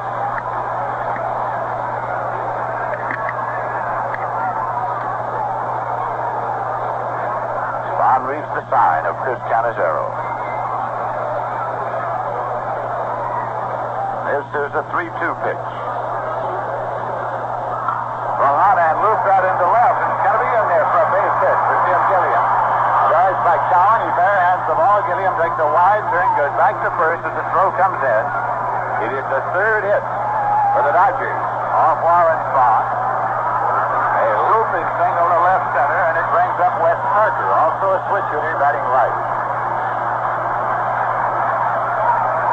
It was a 3-2 pitch that Gilliam hit. Spahn has struck out 2 and walked none in this game.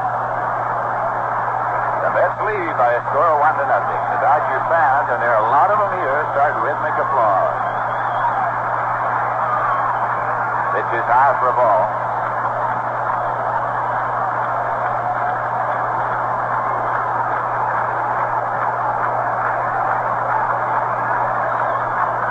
Parker swings the bat as he waits. Gilliam leads at first. Hickman holds against the runner. And the 1-0 delivery is inside. Spahn goes behind 2-0 now to Wes Parker. Ron Fairley waiting in the on-deck circle.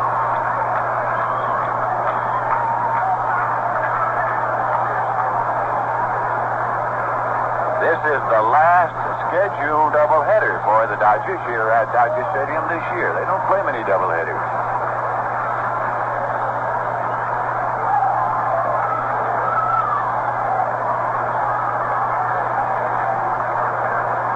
Gilliam takes his lead. 2-0 pitch, missed high and away. So now Spahn goes behind 3-0 to Parker with Fairley waiting around.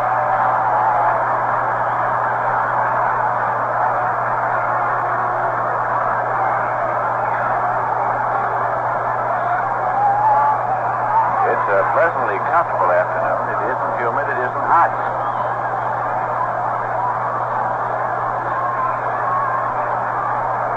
Spahn up and set. 3-0 pitch. And it's in there for a call strike. He was taking all the way at 3-1. Preston Gomez, the coach at third, looks into the dugout to get a sign to tell Parker whether he's free to swing away on this pitch. Manager Walter Austin up on the dugout steps, looking out onto the field. Ken Gilliam leads. And the pitch is high. He was taking it. It's ball 4. It's Wes Parker to first with the first base on ball issued by Spahn. Canizero goes out to talk to him. Gilliam moves to second. First time today the Dodgers have had a runner as far as second base. 2 men out, and Ron Fairley, the cleanup man, is the batter. He has grounded out to first base and grounded out pitcher to first so far. Fairley hitting .287 for the season with 6 homers and 38 runs batted in. So the Dodger fans are excited about this situation. The Mets are leading by a score of 1-0.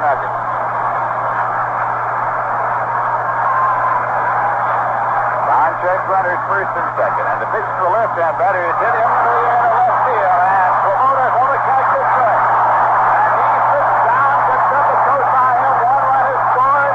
Two runs have scored. Barely holds it second. And the Dodgers lead by a score of 2-1. Second. First time today the Dodgers have had a runner as far as second base. Two men out, and Ron Fairley, the cleanup man, is the batter. He has grounded out to first base and grounded out Tucci to first so far. Fairley hitting .287 for the season with 6 homers and 38 runs batted in. So the Dodger fans are excited about this situation. The Mets are leading by a score of 1-0.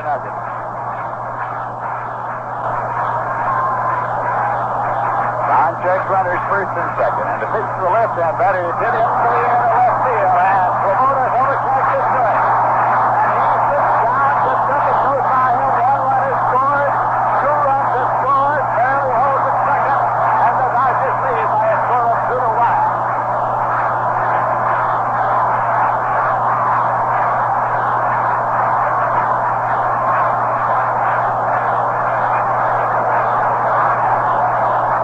Hit in the air to left field between Swoboda and the line, and Ron came over and decided to play it on a hop, and then he took him out back to the other side and trying to get to it. He slipped just for a moment and braked himself on his hand on the turf and then chased it down, but by that time with two men out, Gilliam had scored from second, Parker had scored from first, and Fairley was at second with a double. Dodgers lead 2-1. Now Roseboro's the batter, and here's the pitch to him, and it's low for a ball. So quickly, the Los Angeles Dodgers have taken the lead in this game. Here in the bottom half of the sixth inning.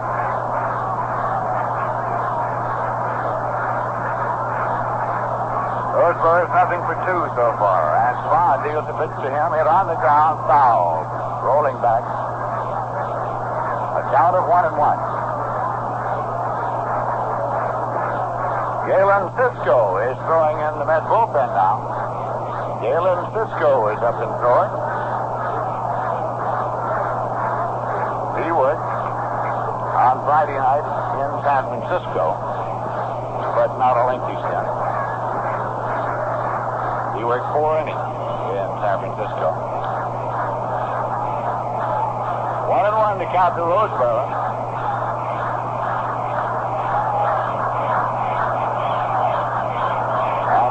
Pitch is in there for a call, strike 2. 1-2 to the Dodger catcher.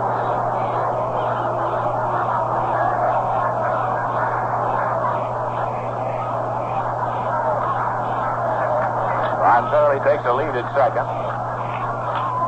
And the 1-2 pitch is in there for a call, strike 3.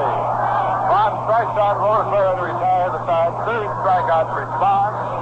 But the Dodgers got 2 runs on 2 hits, no walk, no errors, and 1 left. Score at the end of 6th inning. First game of doubleheader is the Dodgers 2 and the Mets 1. Bob Murphy will be along in just a moment to detail the play-by-play. But first, you know, Yedzi mode isn't something you roll or sail. You sing it like this.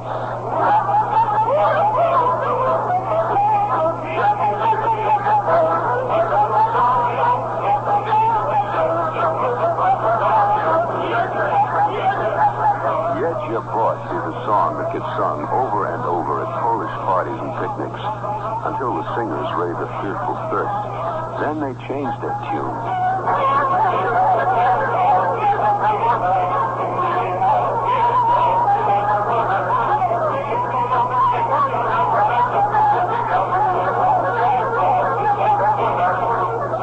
Piwo is the traditional Polish call for beer. And often it's Rheingold Extra Dry they call for. In fact, in New York City, where there are more Poles than in all of Świdnica, more people drink Rheingold than any other beer. And Rheingold is going great in New Jersey, New England, and Pennsylvania, too. Why do Polish Americans like Rheingold? We don't know. But we must be doing something right. In the 7th inning, Joe Christopher will be up against Sandy Koufax. The Mets now have fallen a run behind. Sandy has allowed just 1 hit. That was Jim Hickman's long home run to left center up in the bleachers.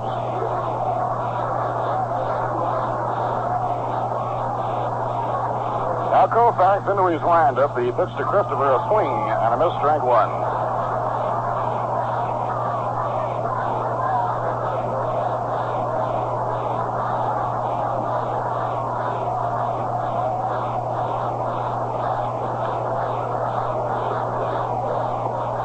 Outside and high. 1 ball, 1 strike.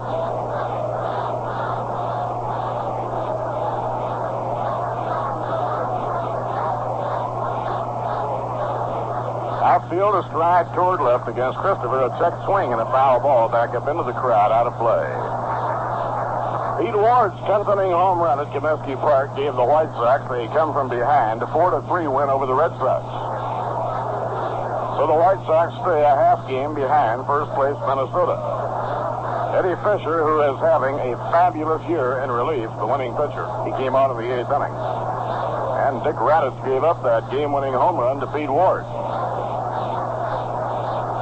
So both the Twins and the White Sox won the first game of doubleheaders today. Taken high, it's 2-2. Minnesota, with 2 runs in the 9th inning, beat the Yankees 6-4.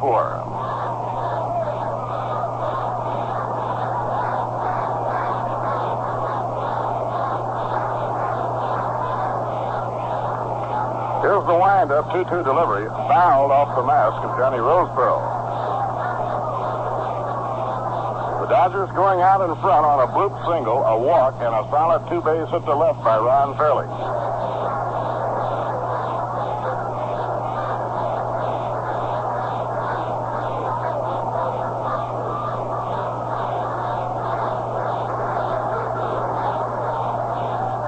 Now Koufax has his sign from Roseboro. The 2-2 delivery is under the knees, ball 3. So the string is out, 3-2 on Christopher. Joe has flied to center, flied to right.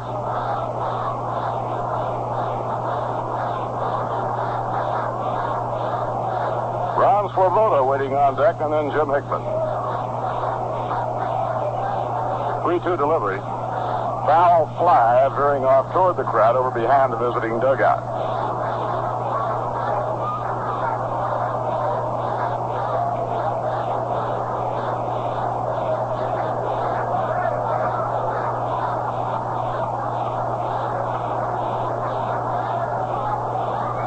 Sandy takes his sign. It's 3-2. Here's the payoff delivery. And it's a foul fly again, hit down the right field line, running hard toward the Ferrara, but it's out of his reach. Ball landing by the tarp, which is rolled up by the field boxes down the right field line. Crowd still assembling. Just about every seat taken now. Crowd today here at Dodger Stadium will be in the neighborhood of 50,000.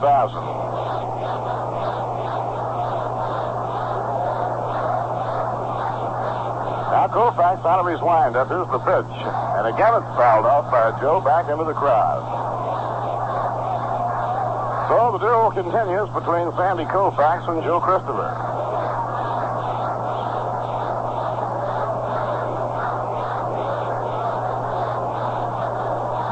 Dodgers have an opportunity of gaining ground because Cincinnati lost the first game of a doubleheader to Chicago today.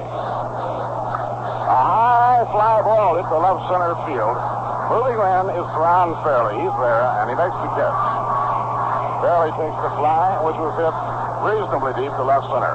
Right here we pause for station identification. This is the New York Mets Baseball Network. WGY Schenectady, the voice of the Mets in the great Northeast.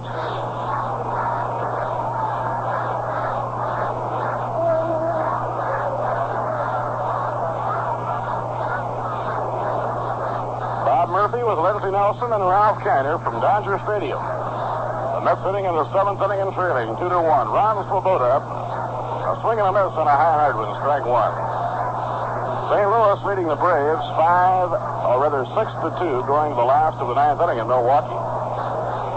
Braves in second place, 3.5 games back. A swing and a miss, strike two.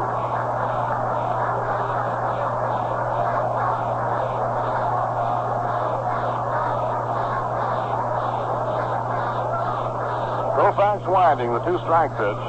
Slow curve just outside. 1 ball and 2 strikes. Ron has been struck out, tried to bunt his way on, and been thrown out, nothing for 2.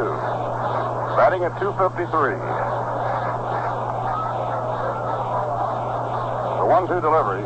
Swinging a miss, he struck him out. He threw him an off-speed breaking pitch. That's the 9th out for Sandy Koufax. One more, and he goes into double figures for the 68th time in his career. Now the hitter is Jim Hickman, and Jim puts New York out in front. With a home run over the 390-foot mark up into the bleachers in left center field in the 5th inning.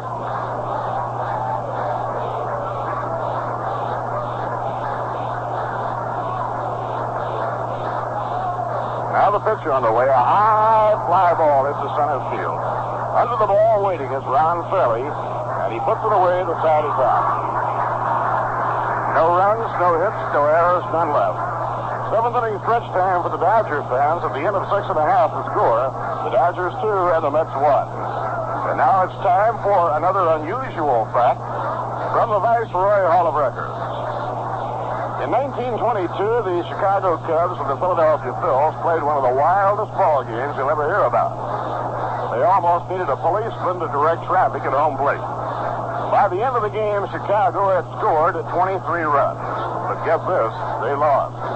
That's right, because the Phillies scored 26. And if you want to bring home the taste that's right in filter smoking, it's Viceroy. You see, Viceroy is specifically designed to taste the way you'd like a filter cigarette to taste. Viceroy is not too strong, like some brands that taste as if they didn't have a filter. And not too light like some others. You know the kind. They just don't seem to satisfy your taste. But Viceroy's not too strong, not too light. Viceroy's got the filter for the taste that's right. Viceroy's got the taste that's right. Not too strong and not too light. The taste that's right.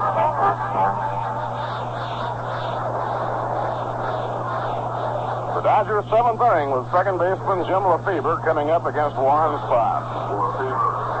Dodgers 2 runs, 4 hits. The Mets 1 run, 1 hit.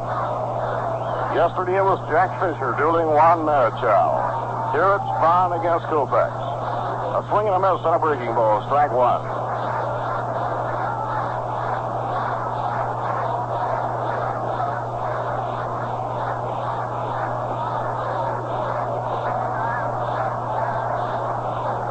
Now Spahn has his sign from Canizero. Pitch thrown is outside and high. 1 ball, 1 strike.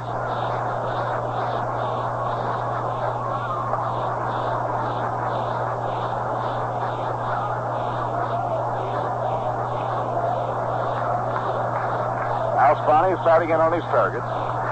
Delivers to Lefebvre, a drive in the air to center field. Back goes Billy Cowan. He's there, and he makes the catch. Billy Cowan drifting back to take a hard-hit line drive, 1 down. Could be a very big ball game for the Dodgers with Cincinnati already beaten and Milwaukee losing to St. Louis.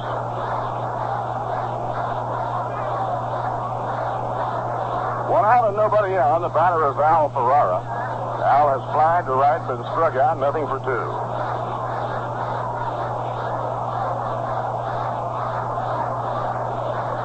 Bounced foul on the ground, right straight back, strike 1.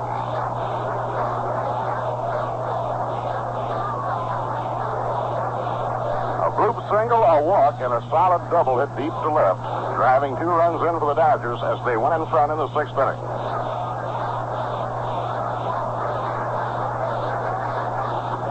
Inside the high, 1 ball, 1 strike on Al Ferrara.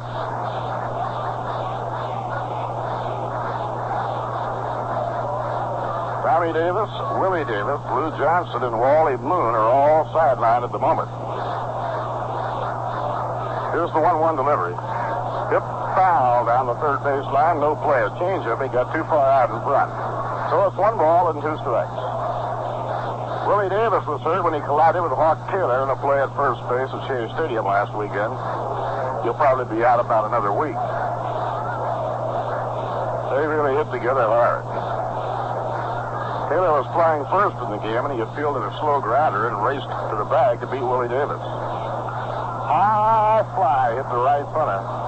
Moving in slowly is Joe Christopher, drawing a beat on it. He has it, 2 men down. 2 outs, nobody on. Remember, Viceroy's not too strong, not too light. Viceroy's got the filter for the taste that's right. We'll bring you right up to date on the scores of all the other ball games at the end of the inning. Dick Trzeski is 0 for 2, and he was robbed his last time up by McMillan. Right-hand batter chokes up on the handle of the bat. 1-1 delivery, laced on a line toward right center. Christopher running for it, dives, rolls over, makes the catch. Diving, somersaulting grab by Joe Christopher of a hard-hit line drive by Dick Trzeski. And there's the play of the ball game by far and away. Beautiful play by Joe Christopher to take a hit away from Dick Trzeski. And had he missed it, had the dive not been in time, that ball would have been rolling back toward the wall in right center field. No runs, no hits, no errors, and none left. Now 7 complete. The Dodgers 2 runs, 4 hits, no errors. New York 1 run, 1 hit, no errors. First game of a doubleheader in Cincinnati. The Cubs beat the Reds 8-5. Buell was the winner and Ellis the loser. Ron Santo and Billy Williams homered for Chicago. Frank Robinson, Tommy Harper, and Johnny Edwards for the Reds. The second game with O'Toole on the mound, the Reds lead 2-0 after 2 innings. Pittsburgh and the Giants are tied 2-2 going to the last of the 9th inning in the first game at San Francisco. Friend against Shaw. Houston 2, Philadelphia 0 at the end of 6 in the Astrodome. First game of a doubleheader, bunting for the Phillies. Ron Taylor has relieved Larry Dierker in the 7th inning for the Astros. It's over now in Milwaukee. The Cardinals beat the Braves 6-4. Perky was the winner, LeMaster the loser. Home runs for St. Louis, Gagliano 2 on, Aaron and Jones connecting for the Braves. Minnesota beat the Yankees 6-4 in the first game, and they got a run in the first inning in the second game, Boswell against Downing. Cleveland blanked the Angels 5-0, a 2-hitter for Sam McDowell. The second game is tied 1-1 at the end of 6.5 innings. The White Sox with a home run in the 10th by Pete Ward beat the Red Sox 4-3 in the first game, second game not underway. They've got a wild one going in Detroit. The Tigers lead the A's 12-8 at the end of 6.5. A game the A's led 8-0 after an inning and a half. Roy McMillan batting in the 8th inning, and the fastball is over, strike 1. And Baltimore in a single game beat Washington 13-2, a 5-hitter for Wally Bunker. Now the pitch on the way, off the outside corner. Larry Bernard is now warming up in the Mets bullpen as the Mets get down toward the tail end of the batting order, trailing by a run against Andy Koufax. Foul ball. Slam back toward the crowd. It's 1-2 on Max.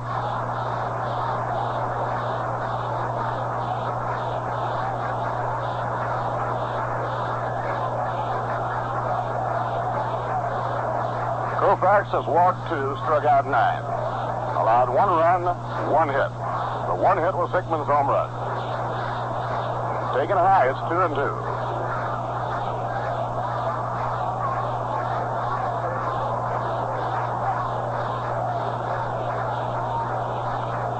The only right-handed pinch hitter Casey has available is Danny Napoleon. With Koufax pitching the ball game, all of the other right-handers are in the lineup. A swing and a miss, he struck him out. That's the 3rd time Sandy has found Roy McMillan, and it's his 10th strikeout of the game. So now, for the 68th time, Koufax has gone into double figures in strikeouts, a major league record. Chris Canizero, the batter. Chris has bounced to short to run a walk.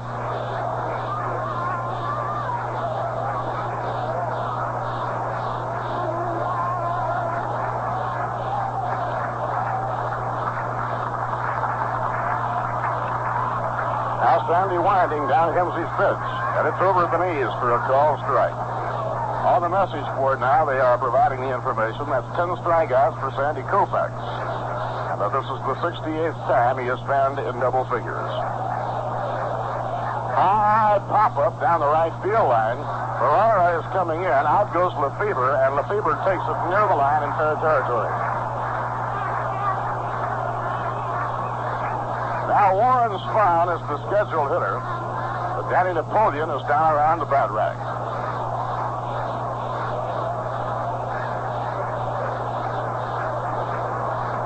Danny, the only right-hander that Casey has available in his dugout. And now here comes Napoleon out to bat for Spahn.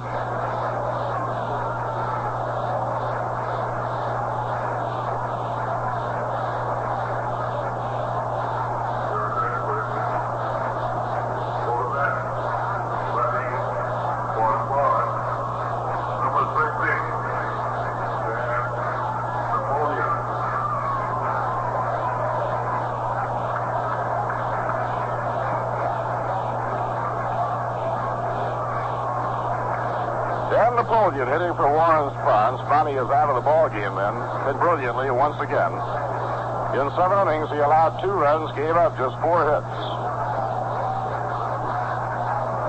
Foul ball back. And pitching duels like these, 1 walk can really kill you. Yesterday, Jack Fisher walked 3 men in the game against Marichal. The first 2 men that he walked eventually came in to score as the Giants won the ball game 2-1. Today, Spahn walked only 1 man. That was Parker in the 6th inning, and Parker came around to score the Dodgers' 2nd run. Pitch to Napoleon, a swing and a miss, strike 2.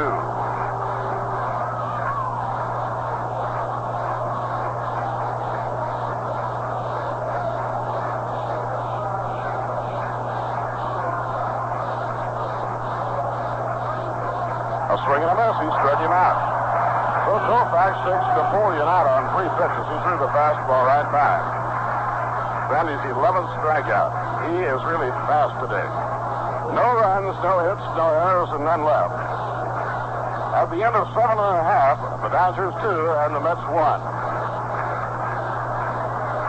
If somebody offers you a Sapico, don't eat it. Dance it like this.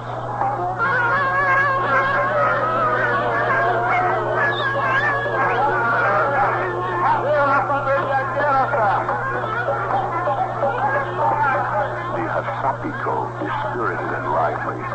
It makes Greek Americans feel like dancing, and dance they do, until they work up a fearful thirst. Then they call for different music.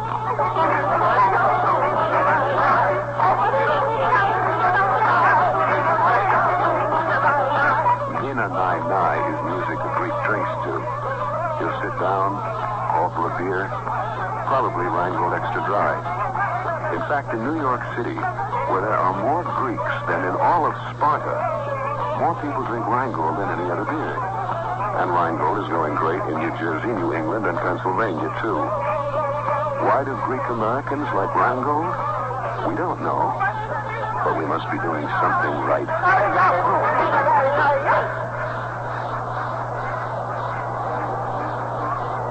Last of the 8th inning, Larry Bernard in relief now for New York. Splendid job by Warren Spahn. Spahny in 7 innings allowed 2 runs, just 4 hits. Gave up 1 walk. That was to Parker, and Parker, one of the fastest of all the Dodgers, raced from first base around to score on Ron Fairley's double down the left field line, and that was the Dodgers' 2nd run. Spahny struck out 3. Spahny's pitching has been getting stronger as the season has gone along. The Mets have not been scoring runs, and Spahny hasn't been winning. But he has not been hit nearly as hard the last 3 weeks as he was for one little stretch there when he was bound for a number of home runs. Sandy Koufax will lead off against Larry Bernard in the last half of the 8th.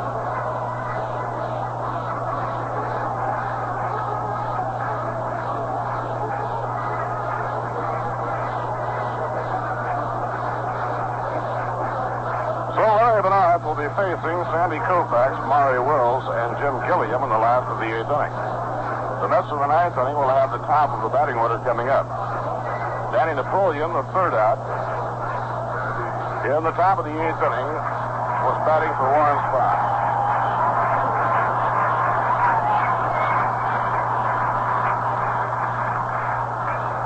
So the huge crowd here at Dodger Stadium gives Sandy a warm response as he comes on to hit.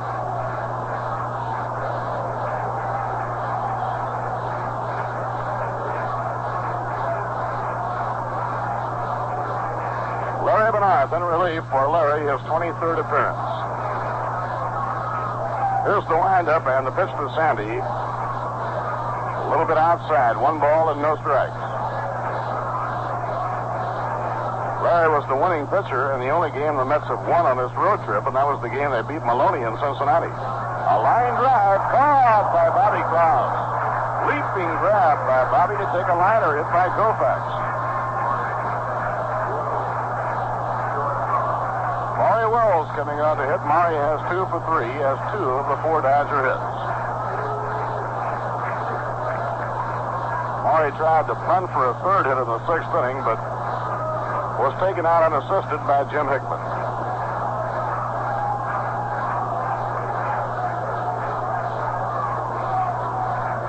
Bernhardt into his windup. Now delivers.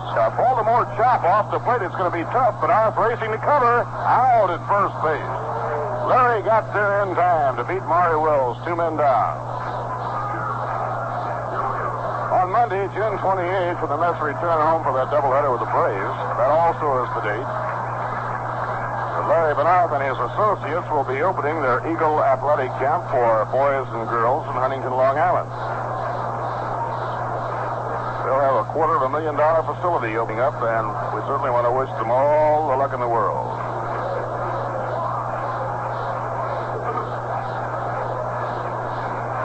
Now Junior Gilliam batting. Gilliam 1 hit and 3 trips. He got a bat-handle blue pit into short left, just beyond the reach of McMillan, with 1 out in the 6th inning, and that led to the 2 Dodger runs. All 1 hits inside. Because after Gilliam got the Texas leaguer, Spahn walked Wes Parker, and Ron Fairley doubled both men home. Strike on the inside corner. 1 ball, 1 strike on Gilliam. Junior hitting .347. What a job he's done. 1-1 delivery. Foul ball back up against the screen. No play.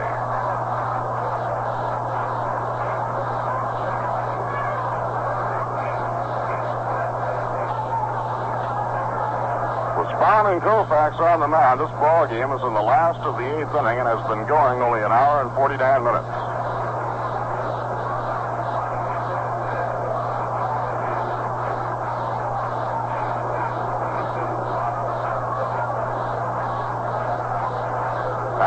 Delivers 1 and 2, and it's hit high into the air. A fly ball to short left. Swoboda comes in. McMillan goes out.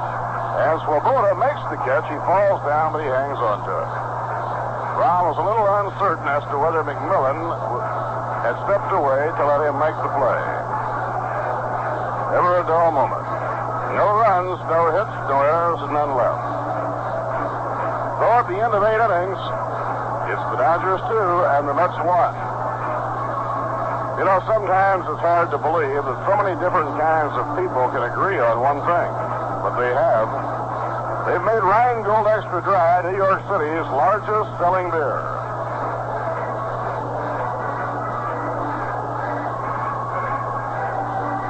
Now Walter Alston will put John Kennedy at 3rd base for the Dodgers as we go to the 9th inning. He's quite a glove man. Let's return home a week from Monday for the twin bill with the Braves. Tickets are on sale 7 days a week at the advance sale window at Entrance D at Shea Stadium. In Manhattan, in the Long Island Railroad waiting room at Penn Station at Grand Central Terminal.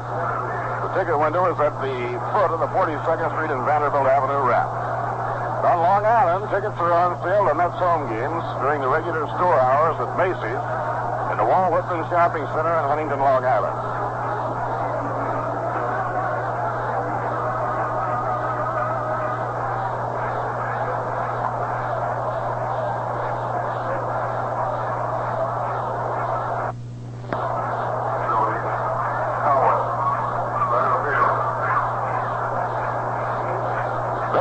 Leading off as we go to the 9th inning, the Mets desperately in need of a run. Billy will be honored between games of this doubleheader by friends who have come down from Bakersfield, California. And he pops it up. It's playable outside 3rd. Getting under it is John Kennedy in foul territory. He takes it, and Cowan is out on 1 pitch.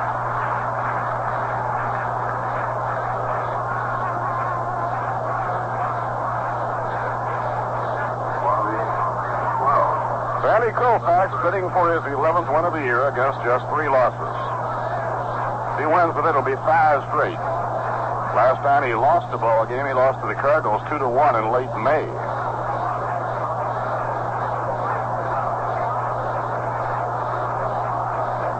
One out and nobody on. Bobby Klaus batting. Bluffs at a bunt, and the fastball is in. Strike 1 call. The only hit off Koufax was Jim Hickman's home run in the 5th inning.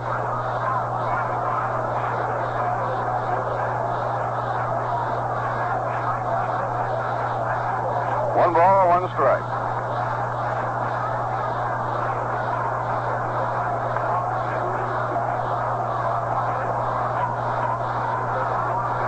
The 1-1 delivery. It's over. Bobby checking on the swing. 1 ball and 2 strikes.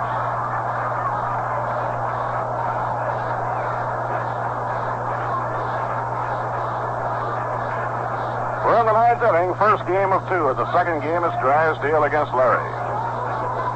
What a pitching duel this has been. Now the 1-2 delivery, a swing and a miss. But you're not. Koufax taking out top for the curveball.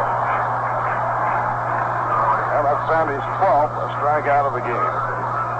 That's down to their final out of the 9th inning, trailing 2-1. Charlie Smith, the batter. Charlie has been struck out twice, popped up once.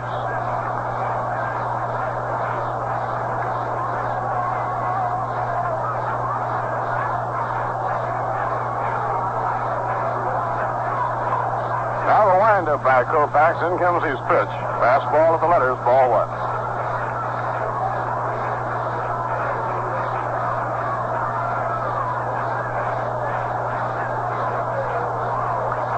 Foul ball back to the screen. 1 ball and 1 strike. It could be a very profitable day for the Dodgers because the Braves in second place at the start of the day, 3.5 games back,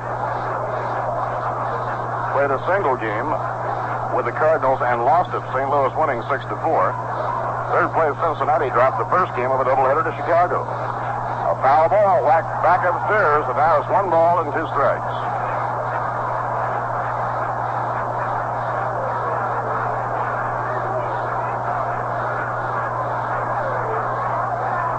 Only 5 men have been left on base in the ball game. Dodgers have left 3, the Mets have left 2. The 1-2 delivery. It's hit high in the air, a fly ball to short center. Coming in is Ron Fairley. He slows up. It should be a ball game. Makes the catch and the Dodgers win it. Koufax retired the last 13 hitters in posting his 11th win of the year against just 3 losses. No runs, no hits, no errors, and none left in the 9th. Final score, the Dodgers 2 and the Mets 1, and we'll be back with a recap in just a moment. Say, do you drive a car? Then here's some helpful information for you.